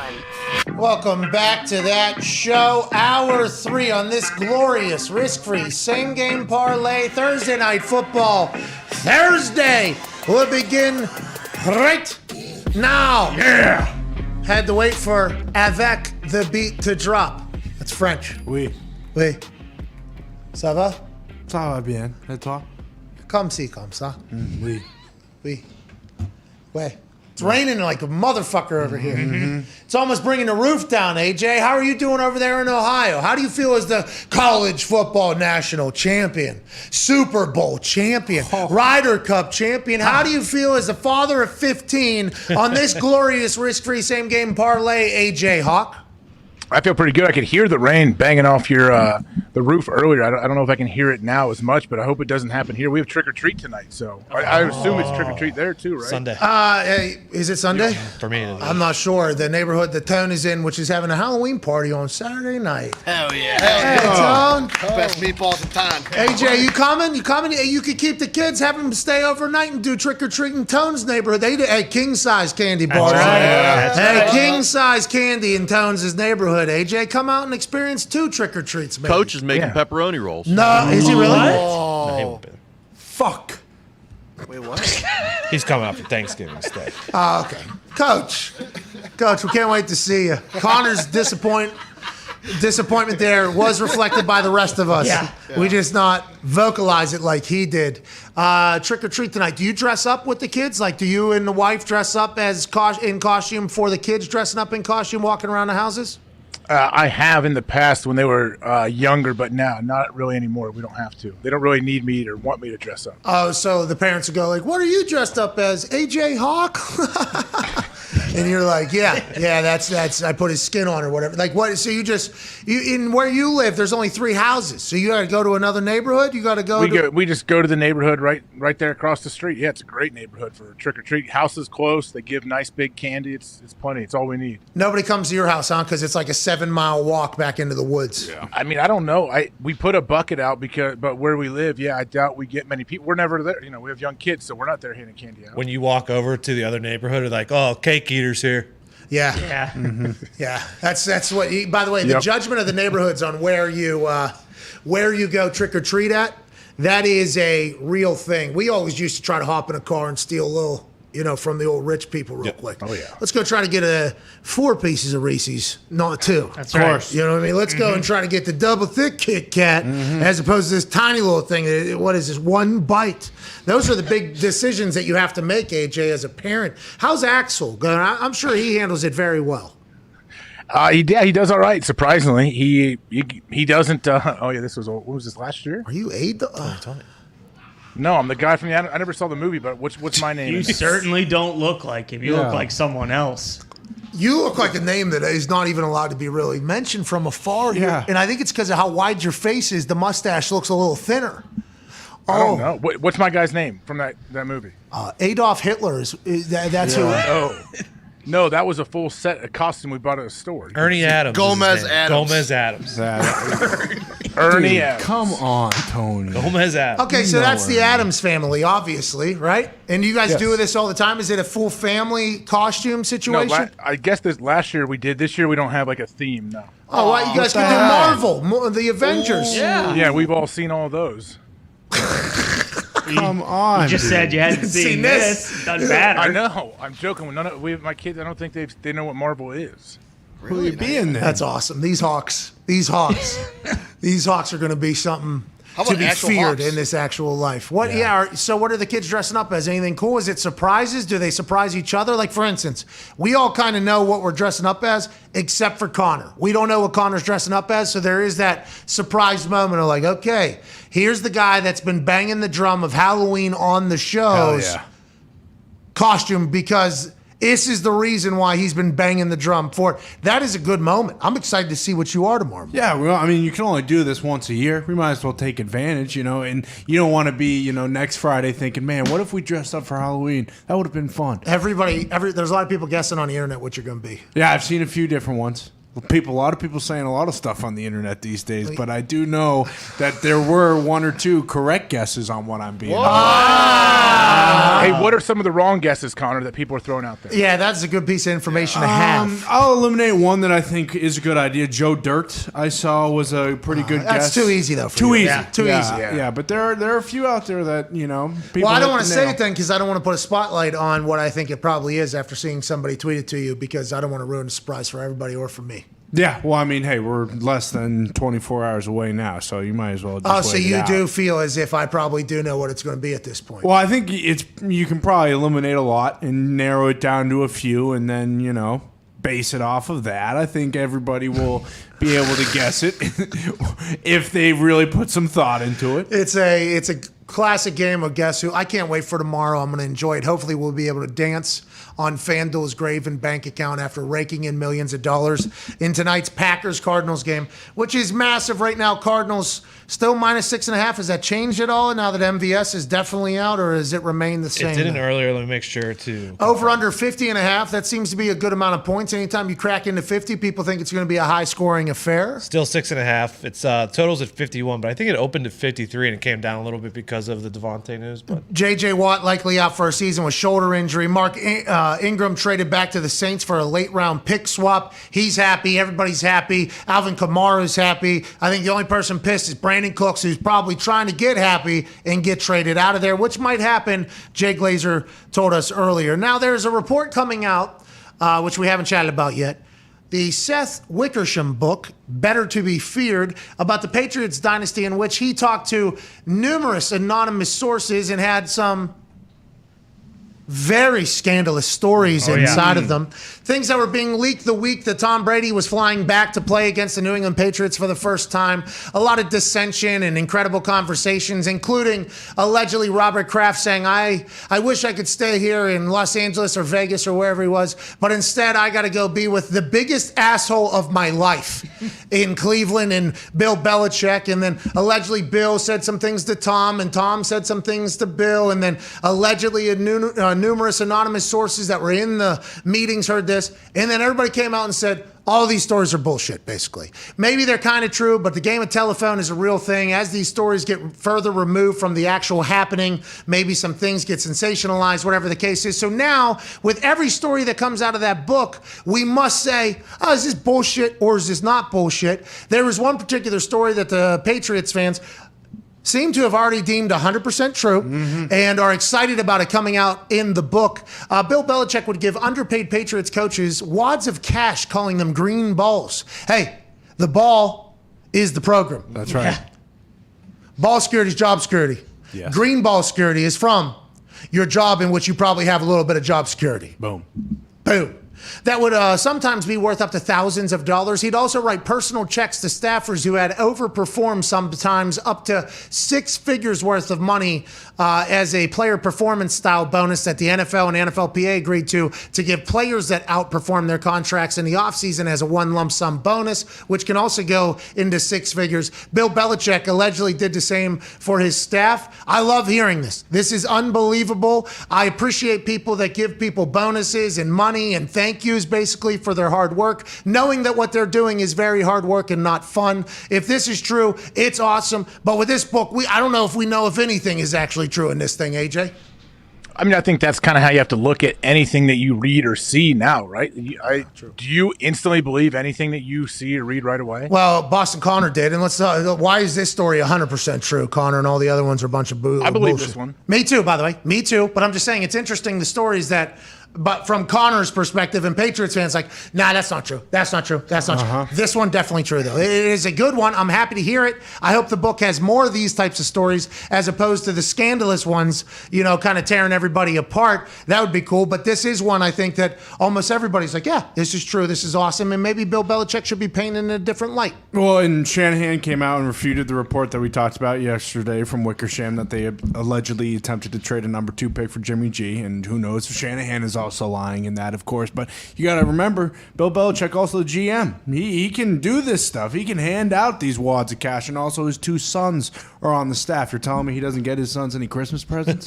He doesn't give his sons Christmas is playing meaningful football. That's right. Here's your gift. Okay, let's have a good holiday season. Let's have actual games that matter. I heard that from somebody one time. That was awesome. Yeah, and it would be great to talk to a former coach or even like Ernie Adams or somebody, because I assume Ernie would probably get one of these wads of cash or checks because of, him being able to decipher, signals on the sideline. It would be great to have a conversation with Ernie Adams. Yeah.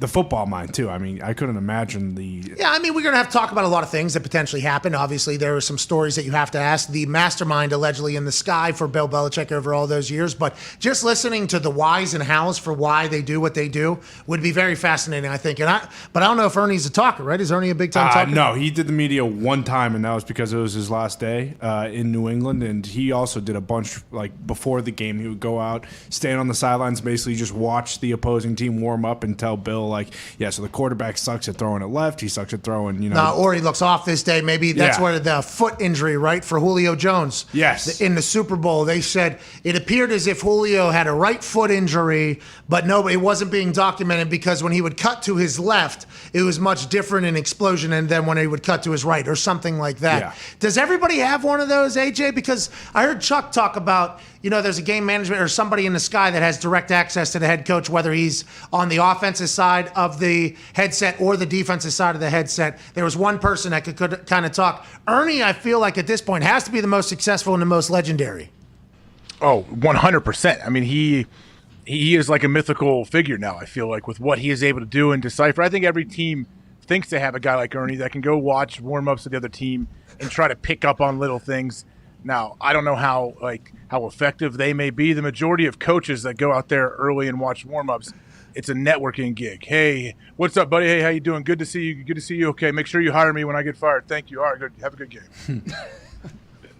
I thought they were just saying hi. How's the family? They're smart to go do that. Like they should. You're saying it's all business out there. It's all an Have angle. you talked to a coach that says they're like, hey, I know. Like I've talked to coordinators like, hey, I'm a coordinator now. Now I have like guys coming to me saying, hey, you need a position coach, and I'm telling him, hey, you're probably gonna be a coordinator soon. I'm gonna need a job in a couple years, so you hire me. Like that's how it works. By the way, I do not talk to coaches enough. I don't think I've never heard that is exactly how it goes. That is fantastic to hear that, because although some of these coaches, like Tom McMahon, I legitimately thought the guy knew nothing of the world and how to operate as a human other than just football. Like in a cave, hobbit, football. That is what I honestly thought to hear that he is potentially at least thinking for himself at some point, and maybe his future is awesome to hear. Like that is awesome to hear. And I'm sure Mitt's pretty pumped up about that as well.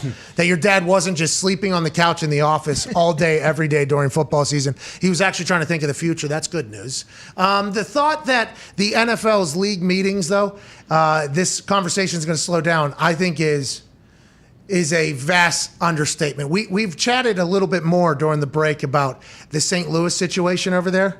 Hey, that's a big fucking deal, AJ. The more and more I'm reading it, and once again, people from St. Louis have been tweeting me for some time now, telling me to look into this situation and talk about it. I would like to let them, I seen it, I heard it, not really my thing, a lot of legalities, a lot of clauses, a lot of conversations, not court, that's not really my thing. It is in the NFL, though, it's a full conversation.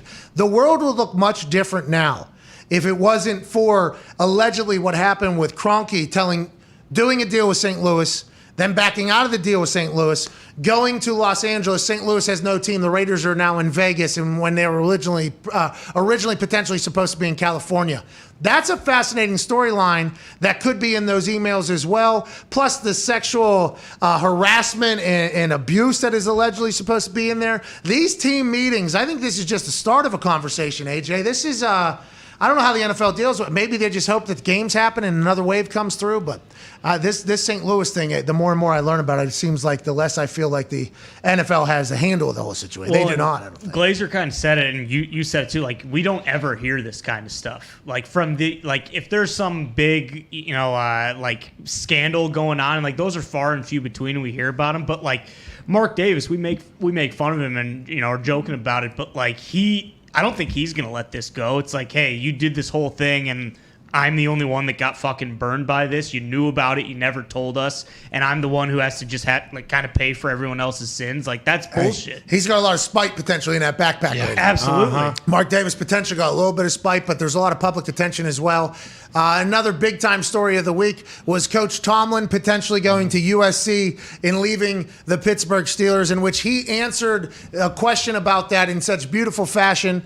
Never say never, but never. And then at the end of that whole thing said, is anybody asking any other coaches that have been around the NFL for a long time and have had success and maybe aren't doing great right now if they're potentially going to leave and go to college? No, they're not. So fucking put some respect on my name. I'm out of here. Joining us now to chat about that and all things happening around the Pittsburgh Steelers and the NFL, legendary corner, Super Bowl champ, Ike Taylor. Yeah!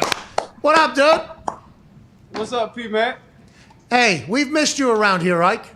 No, you don't. That's a lie. I ain't get the invite. No, why is everybody saying this? What happened?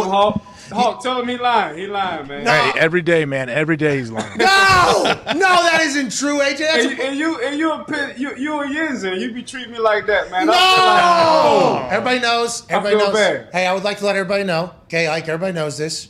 We did hire a booking company. Yep. Okay, so I've been a little bit more hands-off with the entire booking process. I want to let you know. You got a lot of stuff going. You doing wrestling.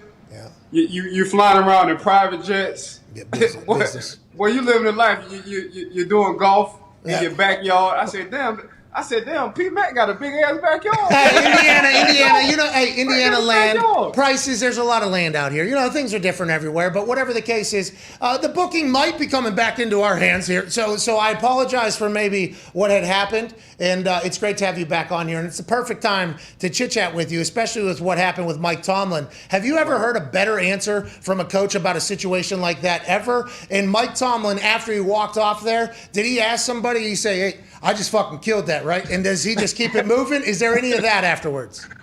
Yeah, by his personality and his body language, that's exactly what he said when he walked off the podium. Like, I killed that shit, didn't I, dog? And you just gotta dab him off and be like, yeah, coach, you killed that shit right there, dog. But yeah, he just kind of nipped everything in the bud, man. He just felt played. He felt some kind of way. He like, man, I'm one of the longest, tenured coaches with not a losing record. I'm one of the coaches who got 2 Super Bowls, one as a coach in Tampa, the other as a head coach with the Pittsburgh Steelers. I went 1 year at Minnesota and wound up being top 3, top 2, top 1, defense. Then Pittsburgh called me. I wound up coming to Pittsburgh. A couple of years later, I wound up winning the Super Bowl. And man, if y'all check my track record, man, y'all just see y'all can see how many drafted Pro Bowlers I've had. And y'all lucky Ryan Shazier isn't in the situation he's in, because he's definitely would have been a Hall of Famer. So you could just go down the line like Hall of Fame guys. If Minka come around again, he gonna be a Hall of Famer. Cam Hayward, he gonna be a Hall of Famer. If Tua stay healthy, he gonna be a Hall of Famer. If Devin Bush stay healthy, he gonna be a Hall of Famer. Pouncey boy, he's already a Hall of Famer. Big Ben already a Hall of Famer. Already had Jerome Bettis, he's a Hall of Famer. We waiting on Hines Ward to get in the Hall of Fame. Troy Polamalu, Hall of Famer. Man, we can go down the line with just Hall of Fame. James Harrison gonna wind up going to the Hall of Fame. So Santonio Holmes was pretty damn good when he was with Pittsburgh. Antonio Brown was pretty damn good when he was in Pittsburgh. Plexico Burress was pretty damn good when he was in Pittsburgh. Like, Coach, he like, dang, y'all really trying to play me like that? Like, man, y'all tripping. But that never say never, but never. Boy, if they do have a billionaire to write that check, he gonna take all that shit. All that shit he said back. 'Cause right now, I think you're looking at like $8.5 to $9 million a year. Somebody can write him a $15 million check. And Coach T gonna chunk up the deuces to Pittsburgh like he in Texas throwing up the deuce and throwing them slabs. Okay, so you're torn on it. You think there is a chance then, maybe? Man, $15 million gonna get you up out of there. $15 million gonna get anybody up out of there. The highest paid coach right now is Nick Saban, and Nick is like 9-something and some change. Go ahead, AJ. Hey, with that being said, though, That's crazy. okay, let's say he was at a school like USC. I took it with Tomlin. I didn't take it as like a slight. I was like, this is a compliment, man. I didn't think anything of what's going on with Pittsburgh now. I'm like, with your personality, they know you could recruit. You're relatable. You obviously are very passionate. I was like, that's a compliment that a big school like USC, my name would be floated. How do you think he would be as a college coach? It seems like he would have everything set up perfect. Yeah, Coach gonna wind up going to them homes and wind up recruiting, and Coach gonna take every recruit. First of all, it's hard to have the gift of gab, and that's what Coach T got. He got the gift of gab. So now he going in the homes and he's recruiting and he's simplifying. And you just had a Coach Tom that you seen with a prestige organization with the Pittsburgh Steelers. Now he coming to high schools. So you can only imagine like how they feel about him when he go to college pro days and when he go to the combine. Like, man, that's Coach T right there. But now Coach T coming to the high school, like, hey man, let me get a 4-piece of y'all, 4-piece meeting. Let me get 4 of your top players. You goddamn right they coming with Coach T. Cause that's just his resume says that. What he has accomplished over the years say that. Now over time, it might run out, but if he wins in college, then yeah. But again, I credit to you, Hawk. I do look at that as a compliment. You know what I'm saying? Because see, like, man, I'm at the highest level that you can do this at an organization where it's hard. They don't get rid of head coaches. 3 head coaches in like 52, 53 years.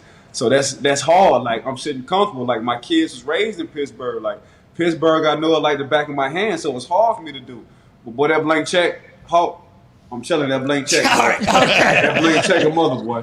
There's going to be people pissed that we're even talking about this because of his answer and never say never, but never. And maybe even Tomlin might hear this and say, why are you guys even talking about it? Because of everything you said about being at the highest level of the highest level whenever you're in Pittsburgh. I guess if somebody writes a big enough check, everybody has to kind of... Okay, all right. I mean, I guess if you're going to pay me to do that. Him recruiting, though, is a year-round thing. Going from the NFL to college, I don't know if coaches would necessarily love that transition of work. I guess the film study, and everybody says that Tomlin is a film addict almost. He's Coach T will simplify where a 5 or a 55-year-old person would get it. and they know nothing about football. He just have the gift of. He got that kind of talent. He's an instructor. He's a professor. Would he He's want to a doctor. spend his He's a time teacher. though? Would he want to spend his time texting 17-year-olds and like He shit? ain't even got it. Well, Coach T resume, he ain't got to text nobody. He just said, "Man, meet me at a location. I'm pulling up." and he can say that in every region. Like Coach T, if he just want to recruit the Southwest, he can be like, "Man, the best 100 meet me in Nashville," and then the best 100 gonna meet him in Nashville. If he want to go to Texas and be like, "The best 100 meet me at so and so in Texas," man, he got 100 meeting them in Texas. They coming to him. He ain't got to go to them. That's awesome. I'm sure Mike Tomlin either knows that or is somebody around him telling him, hey, the only drawback to coaching in college is the recruiting thing. Good news. Players are actually going to be recruiting you. That it is going to be a completely opposite situation. So Pittsburgh hopes this never happens, I assume. A majority of Pittsburgh Steelers fans hope this never, ever happens. But if it was to take place, you could see why or how. Let's move on, though. This Steelers team coming off a bye. What are your thoughts, Ike? How we doing? You think old Ben? What do you think about old Ben? I'm excited to hear your thoughts because you played alongside him, obviously. You've watched him. I think you have a great relationship with him. How does this go for Ben the rest of the way, you think, this season? You know they say coming off a bye, Ben is undefeated coming off that bye. That's what he is. It's just goddamn. They got Johnson, the little young boy who they just acquired. Cleveland got Johnson, the little young boy who went for a 146 piece. Nick Chubb's coming off a calf injury, and you know how big he is, man. He just like Hawk. He like little Hawk running the ball. And then you got that offensive line. When you get the offensive line, you know they top 5, top 3 offensive line. So now you got receivers in OBJ, Jarvis. He's been hurt. Then you got Peoples-Jones, but then you got tight ends like Njoku and all them guys who went crazy at Miami. And we ain't gonna even talk about the guy who they keep drug testing at Myles Garrett. Like they just acting like ever since the man took the sleeves off, he can't even catch a break. You know what I'm saying? So it ain't been nothing but first and second rounders that's been drafted on that defense. So they just got to come around and pull that together. So yeah, I got the Browns, and I know the Steelers fans gonna be upset. But the reason why I got the Browns is one, man, I think Pittsburgh have a hard time stopping the run. They showed me that last time. 1, 2. If you just look at it, even with a hurt Baker Mayfield, they're not going to ask Baker Mayfield to drop back 30 times. They will ask Baker Mayfield to put the ball in somebody's stomach 35 times. You know what I'm saying? 3, I just think the defense overall, I give it to the Pittsburgh Steelers defense. I think they are better. But I think just whoever commits to the run. And that's been a problem for Pittsburgh. Pittsburgh hasn't committed to the run yet. You said Tomlin is going to potentially go USC, and you said the Browns are going to beat the Steelers. Have you turned full heel on Pittsburgh at this point? Now you're doing that social media bullshit. I said a blank check for $15 per year. I think Coach T will walk out the door. I apologize. Sorry about that. Now the Browns beating the Pittsburgh Steelers, I think they got a great chance of beating the Pittsburgh Steelers. But the Pittsburgh Steelers, man, the only way they walk out this game with a W is by committing to the run like how the Browns do in their offense. Ike, what about tonight? We know Devontae Adams out, Lazard is out, and Devontae is an absolute game changer, especially the rapport he and Aaron have. How does that change, you think, what Arizona will do defensively or even what Green Bay is going to do offensively? That's that Magneto versus Magneto.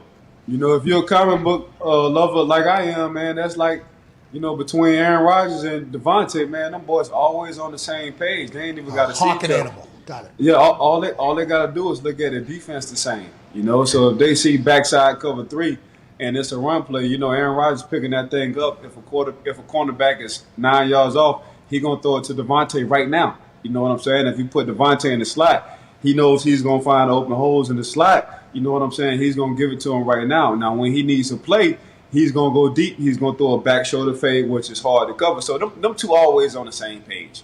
And that's hard. I went through a couple of stints with that. I saw AB and Big Ben on the same page for a certain amount of years. I saw Santonio Holmes and Big Ben be on the same page for a certain amount of years. And you can be covered all day. It's just when you got a receiver and a quarterback always on the same page, man, it's like a marriage. And them two guys are damn near marriage. Now you got two wide receivers missing for the Green Bay Packers. So I like Arizona beaten all because Devontae and Lazard won't be there. And MVS now too. Okay, so they won't be there tonight. But I mean, you got to give Arizona their props, man. You little Mighty Mouse back there in Arizona. I call him Mighty Mouse. Little Mighty Mouse doing back there? Man, what that young man doing, man, we got to start talking about Arizona. You know, we didn't want to talk about Cincinnati because we always figure, oh, they just the Bengals. But Joe Cool was really that guy in Cincinnati. Now you got to start talking about a young man who's sitting behind the helm, Kyler Murray, as a quarterback for the Arizona Cardinals. He really is the real deal. He is. I love watching him. The electricity started last year, I think, and it came in bursts and spurts. And then this offseason, it seems like they've gone to work. He has been fantastic to watch. He's going to throw for more than 225 tonight. Oh, yeah. Go ahead, Dix. Like, we know the Steelers-Ravens is always Steelers-Ravens. That's always going to be there. But, like, when you were there, the Bengals went from being bad to being good, and now it's the Browns go from being bad to being good, and the Bengals are actually now too. What's it like in the Steelers locker room, like when one of those two other teams that aren't the Ravens are coming up and they're starting to challenge? Man, I ain't experienced none of that. it was just us and the Ravens. Like we wasn't like as soon as we looked at, and this is no disrespect, but as soon as we looked at the AFC North, we already counted us beating the Cleveland twice and us beating Cincinnati twice. Now, we figured we was going to split against the Ravens. But other than that, man, we never looked at the Cincinnati Bengals or the Cleveland Browns as a threat. Never. No, it was never a rivalry. Like, they be talking about rivalry like, y'all can't even defend the AFC North. What you talking about rivalry? You know how many times I've been to the Super Bowl? And y'all talking about rivalries like, y'all need to catch up. But that's just what it is. But now, the tides have turned. You can't even lie. Mess around with Joe Cool and Jamar Chase if you want to. They're going to slap you upside the face and put up a 50-piece. We already know what the former MVP Lamar Jackson is doing.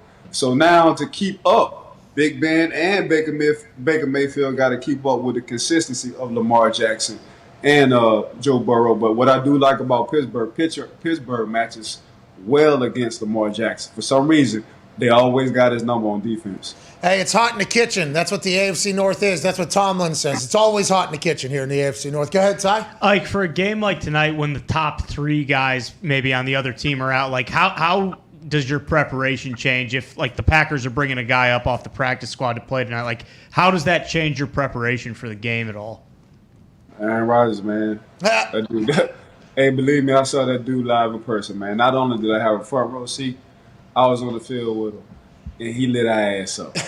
And he do small stuff, subtle stuff. Like he'll give you a wink or something. You know what I'm saying? And he'll look back at you or something. At the time, man, he had a discount double check going on. But Aaron Rodgers, man, when you want to and we talk about Patrick Mahomes and his arm, we call him AR-12. AR-12 been doing that. Hawk know this. AR-12 been doing this, man. He been doing this for a long, long time. So regardless on whether he have on the field, he's like the modern day He's like the modern day Tom Brady. Like we say, man, Tom Brady made a lot of receivers. You can say the same thing about Aaron Rodgers. Aaron Rodgers have made a lot of receivers. A lot of receivers go elsewhere and not be as efficient as they are with Aaron Rodgers. So that's how I look at Aaron Rodgers from that standpoint. Now him having guys coming off the practice squad. Now before the end of the night is over, we're gonna wind up talking about some guy we never known about. But that the Green Bay Packers been knowing about for a long time, and you're going to see what he do tonight, it's all because of Aaron Rodgers. Ike, what would you do? What if you're a D coordinator tonight? How do you stop Aaron? How do you slow him down? Well, I'm going to make you run the ball. That's Cover what two. I'm going to do. Cover I'm two. going to make you – it's going to be a slow leak but a steady drip. And I'm going to tell my defense, y'all going to be pissed off at me. They're going to get first downs. But we're taking away the big plays. I'm going to run cover two all day. He's going to check down to these running backs. They're going to pick up these 5 and 6 yard hitches. But, man, I'd rather have that all day than for me to go and cover one and he bomb my ass. And now this practice squad guy is a new guy in the fantasy league. That's what's not going to happen from this standpoint. Hey, how come when Peyton, the Lions-Packers game on Monday Night Football, Peyton was talking about how the Lions were running cover 2 against Aaron, and it was basically like just testing him, testing his patience. On defensive side, you guys probably get bored too, right? No, that probably is. No, it's you understand, man. It's a bend don't break. Hawk know this. It's a bend don't break, man. It's the Kansas City Chiefs going through this. They so used to the big plays. They so used to the backflips. They so used to the daps, the celebration in the end zones. Like, it's hard for Patty Mahomes to Tom Brady that thing. And that's what Tom Brady does well. He'll throw 10 passes to Leonard Fournette coming out the backfield. Because he's known, but he understands, man, I'm going to take what the defense gives me. These young guys, they just so mentally challenged. What I mean by that, man, all they know is big splash plays, big splash plays, big splash plays. You put the top on the roof, and that's a cover 2. Man, you taking that away. So then when you force it, now you see why they got 6, 7, 8 interceptions in the course of 7 games. Because all he knows is big plays, big plays, big plays, big plays, big plays. I don't even know how to check it down. You know, so that's how I look at that standpoint. So but Aaron Rodgers, he'll see it, and now he'll hand the ball off. But you gotta have, you talking about patience. It's like having a 4-year-old badass kid, and you got to have some kind of patience. Like, that's not your kid. You took him from somebody, trying to train him and groom him, but the kid just bad. The kid use the bathroom all over your floor. Don't go to the bathroom. Yeah. in the bathroom. Yeah. It's a kid or a dog? With his hands. It's like he just don't get it. Aaron Rodgers get it, but KC, that's the problem they're having. They're not used to 10, 15-yard plays through each game. They used to getting the ball, having 5 or 7 plays, and scoring. And that's a tough mentality to potentially break, especially when you've been doing it every single day of your entire NFL career. Hopefully they'll be able to change. If not, it'll be a problem. The only problem that we've been able to change is the fact that we got you back on this show. Let's make this happen much more often. Ladies and gentlemen, Ike Taylor. What a stud. All right, Hawk. All right, P-Mac. All right, Ike. Hey, how come you haven't invited him on the show in some time? What the hell? I would love to have. I was asking a couple of weeks ago where Ike has been. No, you weren't. No, he actually did. He did actually ask me, and I said, I don't know. Where has Ike been? And I think what happened was then the message was sent to the bookers potentially get Ike back in this whole thing. I love Ike. The booking thing is interesting, AJ. This is very fascinating. You still have that company on board, or what? Well, you know. Oh, and you have to. It's an interesting situation. Honestly, it is. Because I think they do have, you know, they're like the Arizona Cardinals last year. You know, there's like glimpses of greatness. Yeah, splash play. There's like a play there. There's a play there where Kyler, you know, does a little stutter step on a professional athlete. That person falls and you run in the end zone and you're like, holy shit, that's what Kyler can be. That is awesome. And then there's a couple games that go to Carolina and New York and some other places last season where it just doesn't happen. There's a couple weeks, you know, but then all of a sudden out of nowhere, boom, Ricky Williams comes on the show. It's like, holy shit, Kyler Murray is back. The Arizona Cardinals are back. And then all of a sudden, a couple weeks, you disappear, you know. So what I hope potentially is, as we grow here, you know, the Arizona Cardinals undefeated this year had to go through the growing pains of last year. I'm just hoping that potentially happens because the glimpses of greatness are fantastic. It's just everything else like, whoa, this seems to be like a no accountability operation. That's awesome. That's amazing. That's a lot of fun. That seems like that can get better whenever that happens. You know, that's kind of how it is, AJ. Yeah, you just want more consistency is what you're saying.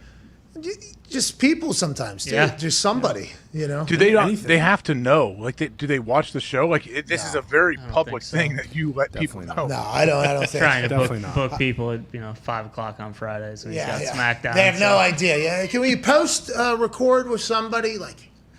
Oh, are you serious? Stuff like that? Couple 2:30s on Tuesday. Oh yeah. That type of stuff. So they have no idea. They're not invested, obviously, which is, by the way, cool. However you do your thing, do your thing. And there's moments where it's like, and then it's like, oh my God. Well, then what do? We're right in the middle of the season. There's no real time to deal with that whole thing. So we'll just power through and see if it gets better, like the Arizona Cardinals did. Hell yeah! You know what I mean? Just power through. Don't need a splash play every time. Like sometimes we'll take it. You know, Check slant for 10 yards. I mean, we'll take it. We'll take a good conversation. Yeah.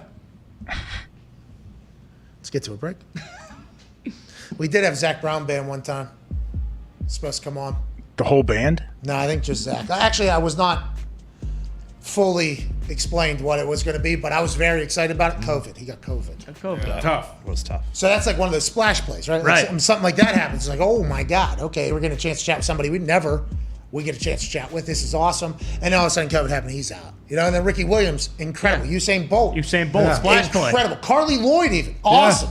Incredible. Dave Baker. Big Dave Baker. But then there's like Nelly. That just never happened.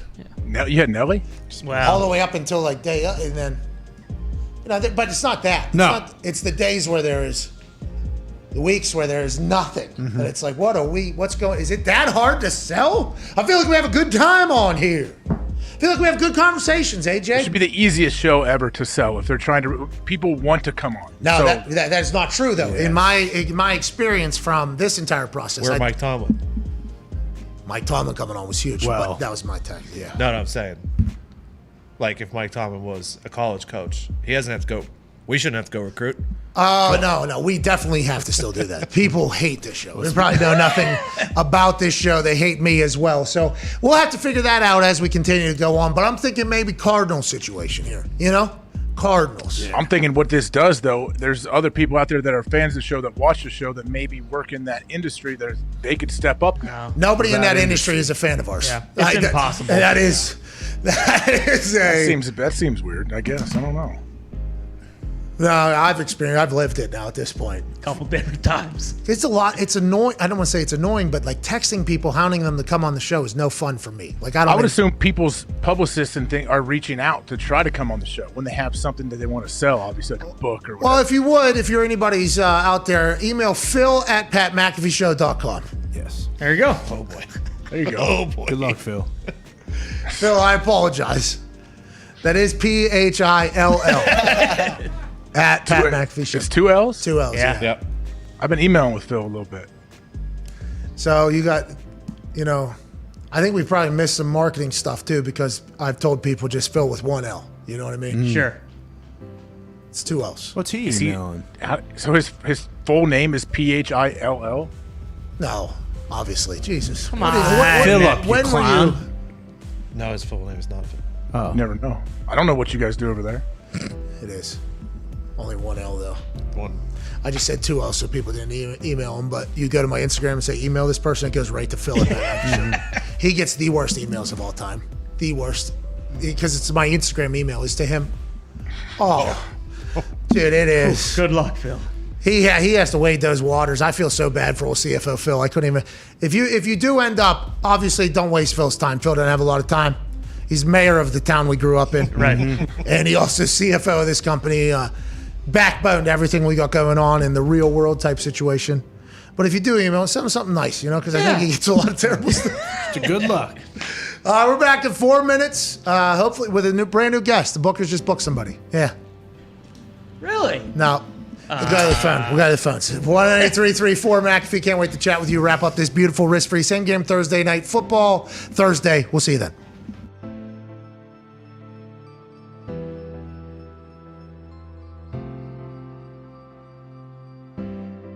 Out of Philadelphia is one of the biggest inspirations walking around the internet. Gio, the podcast. Okay, so you're 14 years old. Yep. You're from Philadelphia. Yep. Big time Eagles fan, podcaster. You were Carson Wentz's #1 fan. Yeah. Yesterday, the 801 invited me, and Carson invited me to the game, and I got to go on the sideline and meet Carson again, and he gave me a football. Let's go! Yeah! You're obviously full of energy, full of optimism, full of upbeat, good vibes. Yeah. What do you go through on a day-to-day? I've had 20 surgeries in my life, so it hasn't been easy.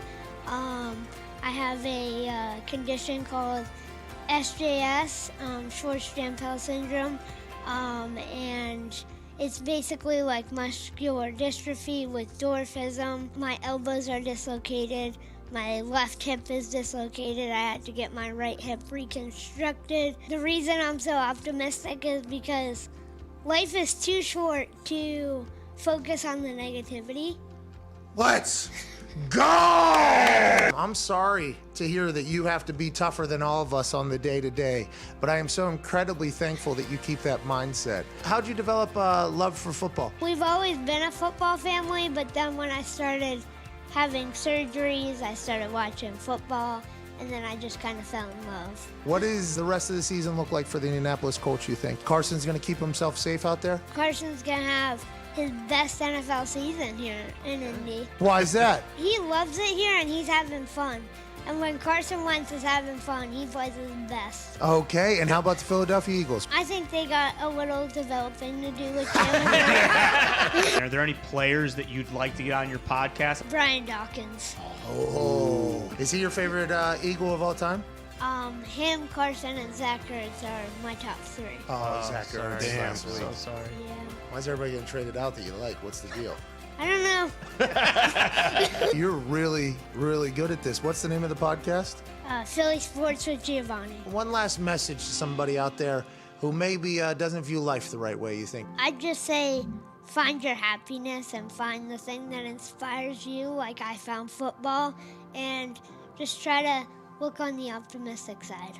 Hey, you absolutely crush it every single day. You crushed it in here. We appreciate you. We hope you loved Indianapolis, Indiana. Come back whenever you want. Ladies and gentlemen, Gio the podcaster.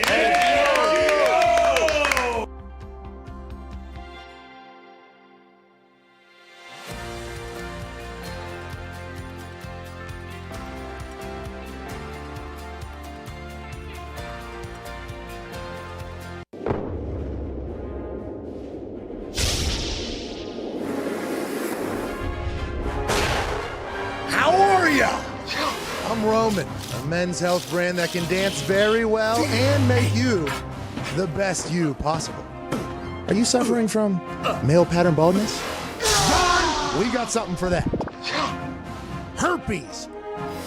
See ya! Premature ejaculation? Gone! No more coming too quick. Allergies as well. And that's not all. We have clinically tested supplements for everything, including erectile dysfunction.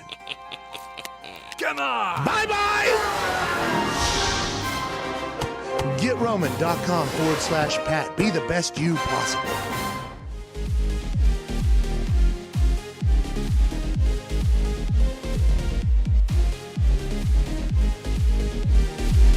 It's the show recommended by 0 out of 5 old white guys.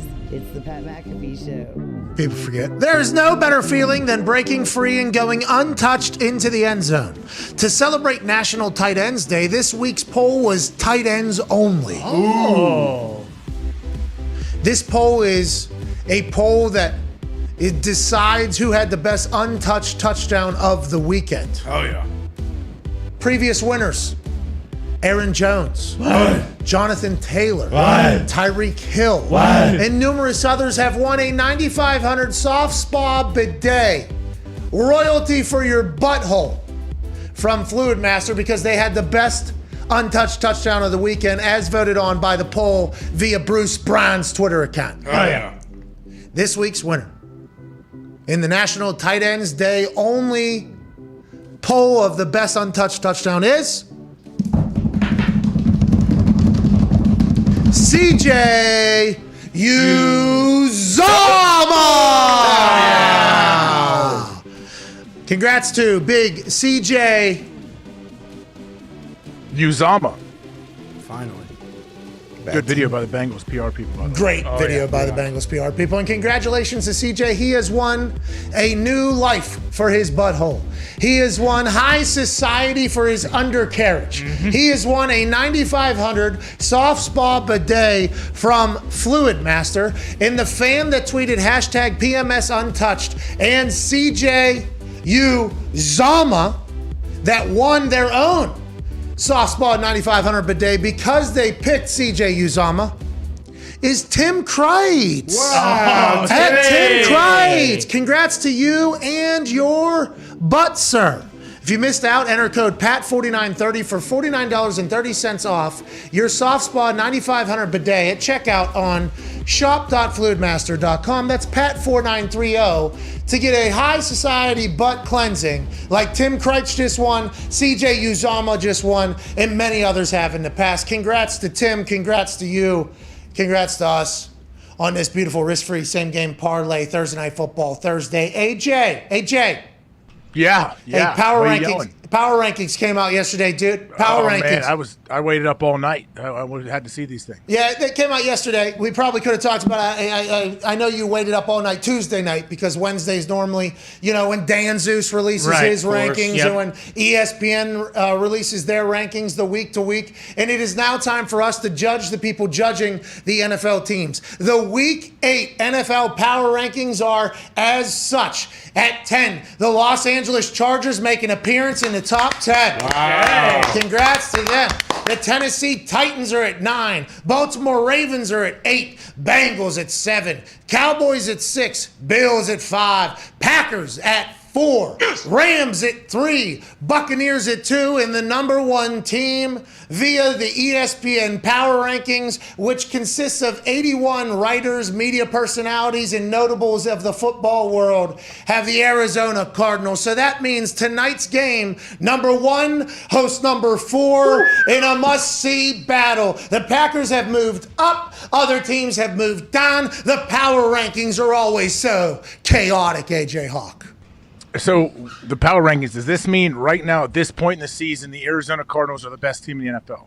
So this happens every week, and I feel like our power ranking segments are going to look eerily similar week after week because nobody has been able to answer our question. Of those 81 judges, are they saying that this is the team that'll win the Super Bowl at the end of the season after what they saw in Week 7? Or are they saying if these teams were to play today, this is how it would pan out? Yes. Well, that couldn't be true because in the past there's been teams that have literally, like the Titans beat the Bills, and somehow the Bills were still in the top 3 and the Titans kind of moved down. There's been a lot of nonsensical bullshit if it's the today who's the best team as opposed to the end who's the best team. But that's what's so crazy about the power rankings. That's right. That's why the power rankings are so great. Ain't that right, Connor? That's right. And I think what they do is because the Titans lost to like the Jets, their wins obviously matter, but they also take that into account when they're doing their power rankings week to week. And the Bills also lost to the Steelers, but that didn't take into place because of how hot they were potentially for a little bit before losing to the Titans last week. And we're talking about a team that was coming off a bye week here, but little movement. The Packers cracked. Do we know the 81 people that vote on this? They do not make that public. I wish they would. So it's possible it's one person then.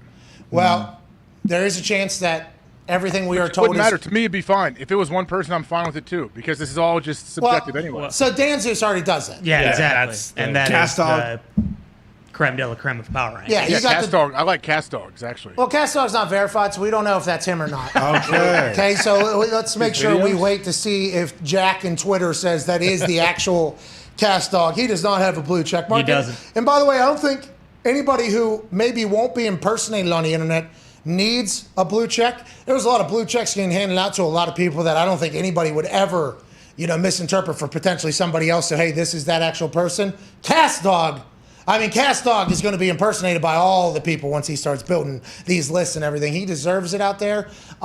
Dan Zeus, Cast Dog, then the ESPN Power Rankings of 81 people. That's what we're being told. But whenever you say like polls and surveys and you don't give accurate descriptions of who or where or how can you take any of the numbers seriously? That's like Sociology 101, by the way. That's right. And they do, they alter pretty wildly week to week, obviously. So, take it with a grain of salt. I mean, if you're looking for a true power rankings, check out Dan Zeus. I mean, that's where you're going to want to go. Hey, Dan Zeus and Moneymaker. Yep. Yeah, Mad Money Smith. Bingo. Mm-hmm. Hey, that's Chris Moneymaker? Nope. Jeff. Mad Moneymaker. He's a guest every once in a while. Chris Moneymaker, dude? Yeah. What a fucking legend, dude. Oh, my God. What Phil Hellmuth, dude? Yeah. Phil Ivey. Oh. The other day we were watching Daniel Negreanu fucking dominate. Negreanu's still doing it out there. Yeah. So is Phil. I see him out there every couple. Hey, nobody can touch Texas Dolly, though. No. When Doyle Brunson sits down at that table, everybody's probably read his goddamn book on how to play poker, and he's sitting at the end as the professor. Shit. Playing 10 deuce. Offsuit. Yeah, obviously. Man, those were such good days when poker had its real run. Have you seen Rounders? Yeah, Of course. I mean, Rounders is a great movie, I think. Incredible. One of the best. Yeah, man. Pay that man his money. If it involves like poker, gambling, or anything Is that like John that. Malkovich in there? Yeah, I believe, right? Right there. Wow. A jumpsuit. Anything that involves gambling, money, or anything like that, or potential angle or cook, I've probably seen it. If it involves some, fake nonsense bullshit, I probably haven't seen it. You know what I mean? No way. Sure. Have you seen Two for the Money? Oh, yes. And I've also seen Stu Finer's fucking movie about. That's Two for the Money. That is. Starring McConaughey and Yeah, Al Matt Pacino. McConaughey, yeah. Nailed it, dude. Yeah, I'd fucking seen it, obviously. Fucking Brandon Lang. Just making sure. I did I not know it was see on it. your list. Yeah, I did not see What it. about The Gambler? Yeah, I've seen The Gambler, course. obviously. They're fucking always out there gambling on stuff. Marky Mark, yeah. Yeah, dude. It's a gamble of your life, really. Marky You know what I Mark, mean? Every well time said. you gamble, it's not just of money or anything, it's of life, obviously. But yeah, I've seen fucking Rounders, dude. Get out of here. Good. Let's go to Chance in Louisville, Kentucky here to wrap up this beautiful risk-free same-game parlay Thursday Night Football. If you go on the FanDuel Sportsbook app, opt in, and then go ahead and ride alongside of us tomorrow, you will be able to dance in our joy together with us. That'll be an amazing thing as we're all dressed up in costume to celebrate Connor's Halloween. Oh, yeah. Chance in Louisville, Kentucky, what do you want to talk about, pal? Hey, what's up here? Diehard Mountaineer fan, diehard Chicago Bear fan. Just saying West Virginia football is all the way back. Then I'm going to start the rumor right now. Luke Fickell is going to be the Chicago Bears' new head coach. Whoa. yeah. Spirit Dahn. They said Luke wouldn't leave to go anywhere. There's been a lot of places that have offered him jobs. He's in conversations with the AD to potentially build a facility in Cincinnati for the University of Cincinnati, as he has taken a school that is not in the Power 5 conference into the top 4 rankings for the first time in the history of these playoff rankings. He's getting money in there. He's turning it around. He won't go anywhere. Would he go to the NFL, AJ? Is that something he would do? I don't think so. I'm not saying never, but I don't think right now he would want to make that jump. I'm sure there's a couple jobs out there that he might leave UC for. I just don't know what those would be right now. Is Desmond Ridder a senior? Yeah. Yeah. Or he's coming. He's definitely going out. He's in like his 7th year there. He's a stud. What were you going to say? I was asking about AJ, like Columbus. How come Ryan Day never has any rumors? He's like, he calls the plays at Ohio State. They always have one of the greatest offense of all time. Yeah, and there's high expectations. He of does. There's rumors that when the NFL, like, that they definitely will be coming for him. Okay, it's around Columbus. There's other rumors that are tough to get other rumors through, right? Yeah. I mean, rumors or footage? We're out of here. The risk-free same-game parlay is available now on FanDuel Sportsbook. Ride with us as we celebrate the biggest game of the NFL season tonight. Mad Dog's next. Hey, I'm doing Siciliano's show today. Are you serious? Yeah. Are you going to zoom in closer so you look bigger? You know what I mean? Sit It's like going to be real funny. close. So I talked to the producer guy. They do it. They're out of a truck because I guess they're on location, whatever this show, what this Thursday night thing. And so I got to plug my headphones into my phone for the audio, but then use my mic for the video. What is that? FaceTime? Or not FaceTime. That's probably Zoom. Oh, it's Zoom? It's Zoom, but for the audio, for some reason, because they're in the truck, you got to go. To be able to hear, I got to go through my phone, which is going to be weird. It's potential laggy, right? That's the lagginess, Zito? Is that what it is? Yeah. It's lagginess. We've had to deal with this in the past. Lagginess gets the best of them. It does. This potentially something they should do in the Manning cast. Yeah. Ooh, that would help. Sure. Anything could help there. Oh. The lagginess is terrible. Lagginess is terrible. It's brutal. It's the worst. Show late. I think we had a lot of lagginess. Probably because of the rain. I don't know. A little laggy. It's Sleepy raining Thursday. nonstop. It has not stopped raining. I'm sick of it. Me too. What are we doing? It just makes you tired all the time. Yeah, I'm laggy. Yeah. Good grass, though. Grass is very green. Hey, but the sun's not going to come out, and grass needs the sun to stay green. True. True that. Corn in the rows. I just want to eat carbs. See you in April. Rain makes you want to eat carbs? No. Rain makes Zeet corn. said that. Didn't you hear Zeet? Oh, I didn't hear that. I'm sorry. said that. I was trying Among to figure other out. things, yeah. What did he say? What else? What's that mean, Nick? Candy. I do like candy when it's raining. Oh, comfort. Yeah. Soup. Hey, you big Halloween. You guys are in that neighborhood, and you decorated, I heard, the front yard, and the grass still probably growing or whatever. through Yeah, I Halloween. haven't cut the grass yet. Yeah, neighbors love it. Are you guys giving out candy, I bet? Yeah, you have to make a basketball hoop though. You have to make a shot and get candy. What if a 4-year-old comes It's a through? Fisher's one. got to make it through his grass maze that leads to the basketball hoop, and then Are you meeting them on the street, or are you having them come to you? Come to the door. Oh no, ain't nobody gonna come to that house. What do you mean? It looks like the house, the creepy house. Yeah, come on, Jeremy. We're staying away from that house. Oh, is that John Wayne Gacy's home? It actually has a sign says "We have candy," lit up. Not good. Hey, I appreciate you being a part of that community. Baby Z. There's actually a new house for sale in the neighborhood. I might sell my house. Well, you did just remodel the whole thing. Yeah, this house looks way nicer. Hey, you might be Chip and Joanna Gaines, dude. Maybe this is your thing. You buy houses unseen, never seeing it. Move in, realize you have to do so much improvement. Oh, yeah. Then sell it a couple months later when you finally get it comfortable in there. Oh, yeah. Go into the next spot. At least the move's only two houses down. Get the neighborhood kids to do that. Yeah. I got the football team. They used to cut my grass. What happened? You stopped paying these high school kids to cut your grass? No, I bought them all new pads. Oh, boy. They were charging arm and a leg. Yeah, but they don't cut anymore, right? Because your grass hasn't been cut. Because I got a lawnmower. Well, I went to the playoffs. They're focused. Yeah. You gotta watch film. How about you just only taking candy from the neighborhood, not giving it? I told you, we leave a huge bowl out for anyone that wants to come. King size or are you cheapskate? No, we got a lot of full-size ones in there. Yeah, I bet cheapskate. Yeah, well, you go raid and pillage the poor neighborhood Did you across turn the off the street. laser fence while you're gone or no? All right, guys. I don't have any of that. But what am I supposed to? You want me to stay back? Hey, kids, you guys go and do your Is that- trick or treating. is I that gotta what stay here for families the do? 2 people that show up. Is that what families do or no? I don't know. Is that what people normally do? I think the dads a lot of times sit back in their house and drink and just put a bowl out and say they had candy. I do remember a lot of boozed up dads going around, I think. It's a party, man. Like in the neighborhoods, it's a party. People with their coolers, the golf cart, like people are ready. Really? Yeah. Maybe it's not that terrible. I always had lights off, don't come. See ya. You know what I mean? Well, you and AQ 1 year. 1 year we did it. We gave it was awesome. Now we were at the end of a neighborhood that I was told was not going to be continue to be built, and then as soon as I moved in, they just started construction, but you couldn't really, get to wherever it was. So the neighborhood, I think the whole neighborhood knew that I lived there. This is my first house. I bought it when I was intoxicated after my rookie year, when everybody told you not to buy a house. If you're a rookie, you have no idea what the future is. Just rent until you get your next contract. That is smart business. I got drunk the night before the Kentucky Derby and I bought a house, all right? And I was like, this kind of put pressure on me a little bit. I moved into this house. It was at the end of the neighborhood or whatever. But everybody in the neighborhood knew I was in there. Right, so it was, and I was terrible. My grass was terrible. I mean, they had to have hated me. But once again, I was at the end. I thought nobody was going to be around me, but it did grow up a little bit around me there. So one time I did Halloween, and AQ came over to the house. We set up 2 chairs at the end of the driveway, and we had a entire bucket of our barrel of Mountain Dews, 12-ounce cans. Okay, had 200 of them.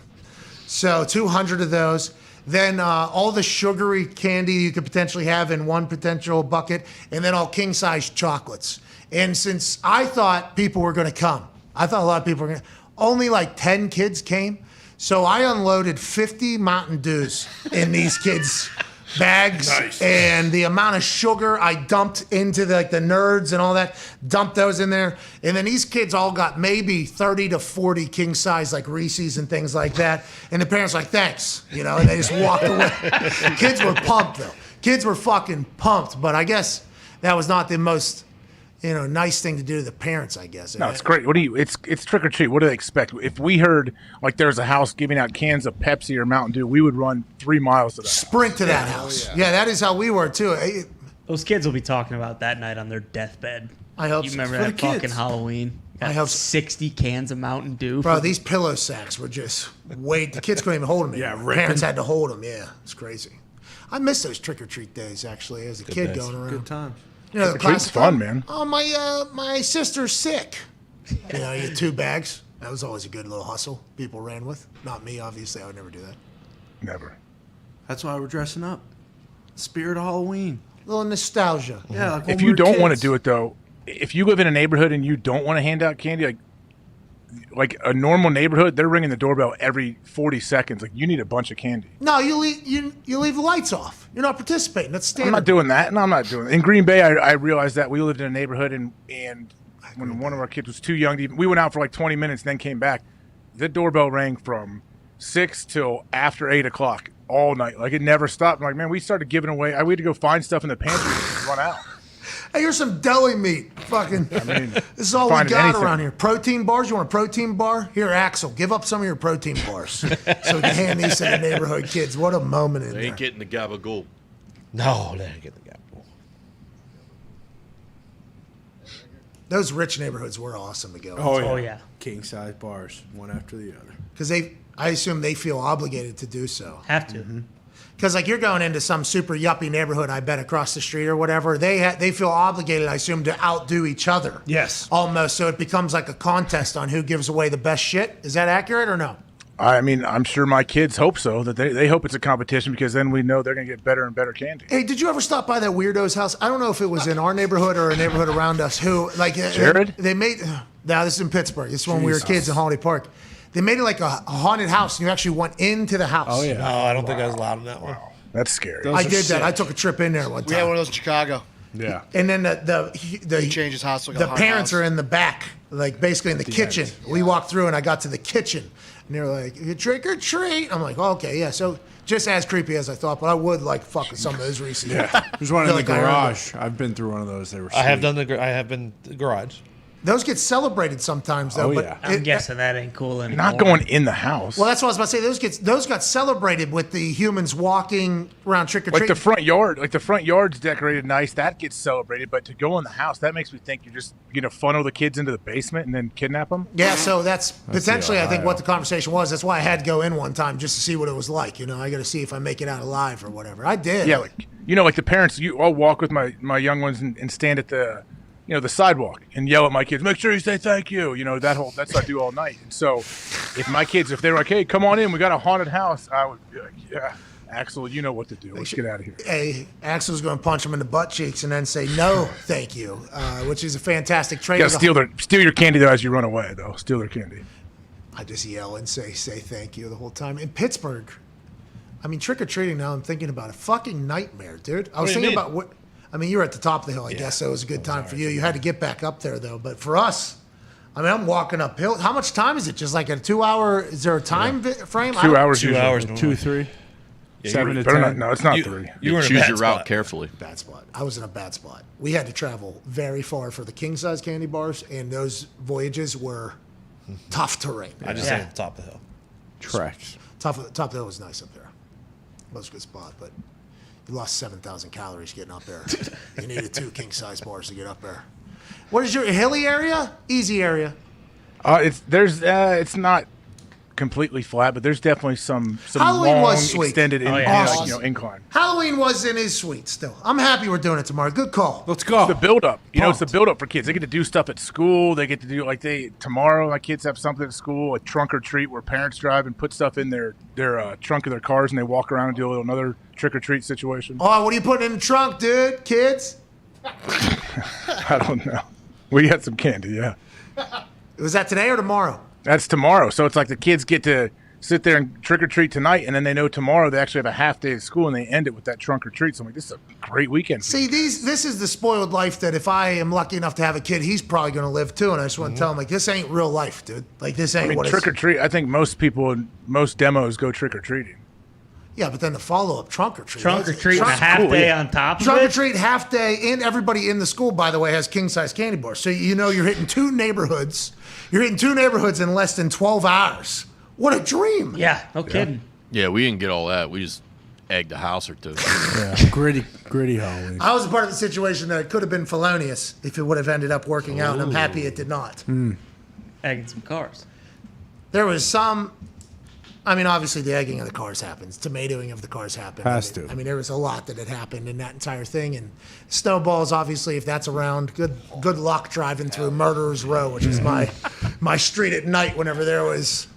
if you came through the night, you knew there was at least one thud coming on the side of a car somewhere that was just going to happen. I forget where else. Would you pee in the snowballs and throw them at people? No, I wouldn't do that. When you get a window down, though, when you're egging cars, oh, man. I don't know. I mean, that's dangerous. I don't know how to describe this. There was one particular night. There was egging, then the tomatoing happened, and then, I think it was a snowy Halloween, which has happened. So there was a lot of recklessness going on. And this is the night before Halloween, right? Yeah. Devil's Night. Yeah, Devil's Night. The night before Halloween, this all happened. Hallows Eve. And somebody had a grudge that they would like to settle on Hallows Eve, the eve of Hallows Eve or whatever, and they were trying to put. They said they were going to. We never got to the point, but the idea was they were going to put some sort of something into a hockey ball that would make it blow up. So I don't know if they were thinking like tanner. I don't know what they thought they saw on a show or something like that. And there was like a full thought that there was going to be a like an M80. Stick an M80 in there and throw it out. Yeah, it might have been an M80 actually. But in Pennsylvania, there's no fireworks, so you would have had to drive. So they would have had to prepare for this for a long time or whatever. I think they were planning on doing that, and then it was going to go into a mailbox, I guess. And then the mailbox, I guess, makes it automatically a federal thing. Right. Yeah. And that ultimately, cooler heads prevailed at the end of the evening. But that's like 3 a.m. I cannot believe we did not do that. I'm pretty Like, pumped. how old were you at this time? I don't know, dude. Probably teenager. 22?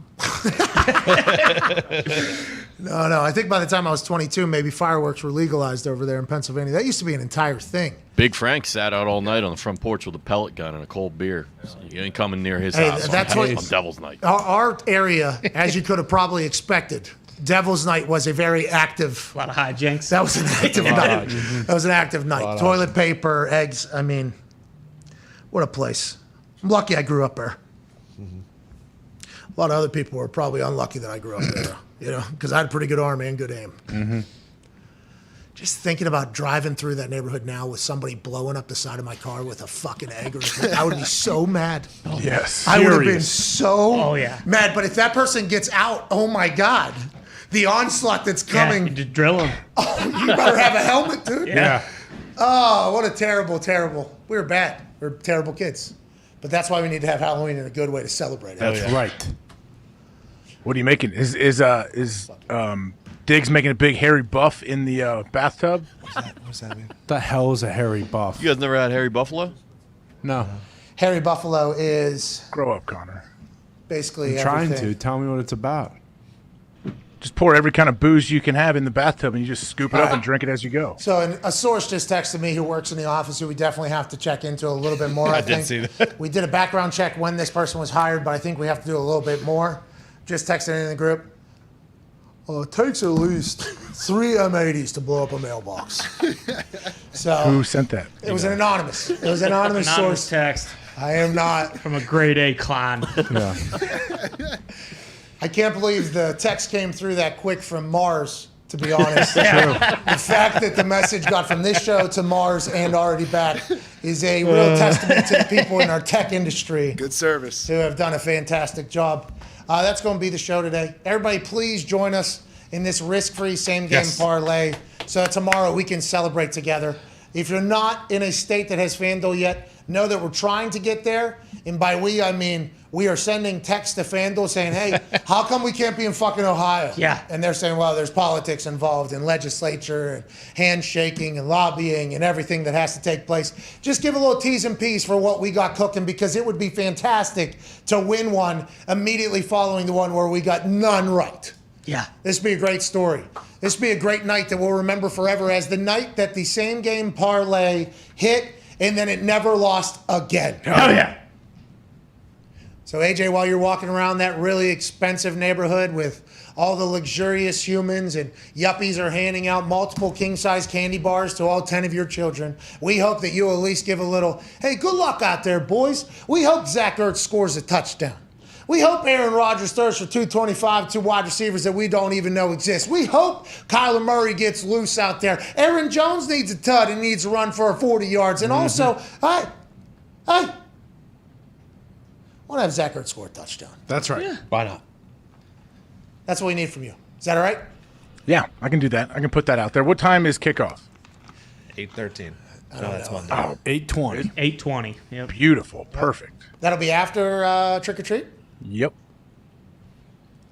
I don't remember. Trick or Treat was late, wasn't it? 6 normally. See, 6 to 8 usually. We were like 7 to 10. No, you weren't. Yes, we were. I'm being dead serious. 3 hours. Maybe Who's 6:30. gonna hand candy out for 3 hours? 10 o'clock. I mean, Was it always a time slotted? I think Recently, so. the last Not- 5 to 7 years, I'm going to say they added the time slots. Because I thought it was a big window because our ventures to get from one neighborhood to another would take some time. Yes. Like growing up, there was no time slots. No you were time. out there whenever. There was. That's You what just I didn't thought. know. rang There- doorbells. there was an I think There was a Oh, time slot. I Oh, but not everyone abided by it. Yeah.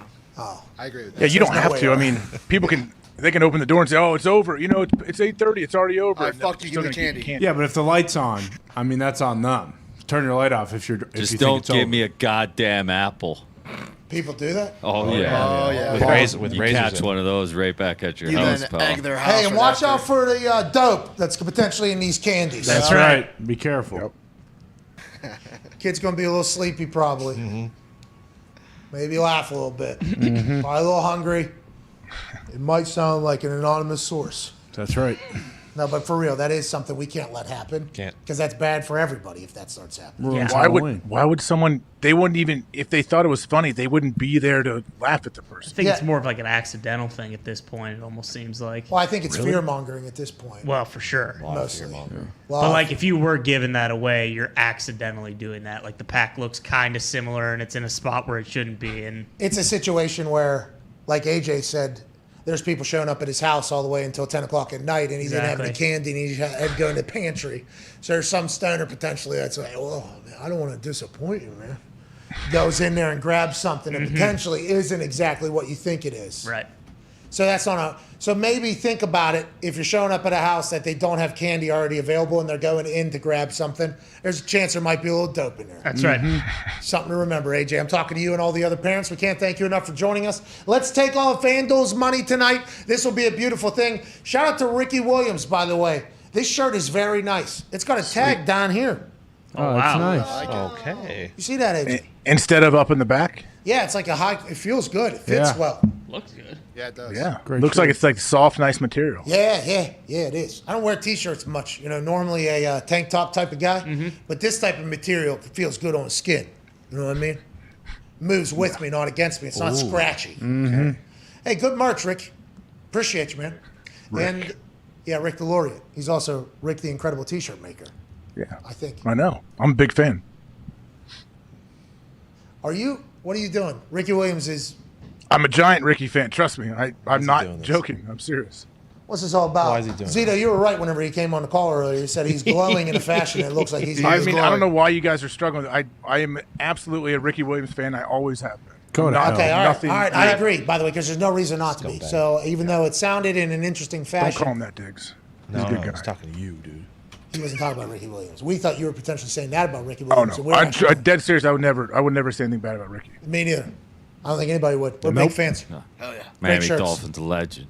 He is. Yeah. We love Miami Dolphins might stink, by the way, Might stink. Might? like forever. Yeah. Oh yeah. Did I we don't talk know. about this today? The stats. I don't want to get into it, but I did say I would cover the Dolphins more than any other show. Oh, The good or the bad. yeah, we brought up the GM. Oh, yeah, Chris Spear. Yep. Jeffrey Greer. There you go. Who cares? That guy stinks, All right. dude. That's the show. We will see you tomorrow. Feel Good Friday. We'll be in Halloween costumes to celebrate for Connor. Can't wait to see what you're going to be, Connor. Oh, yeah. Can't wait to see what you're going to do, AJ. Good luck tonight. I hope everybody has a great time. Cheers.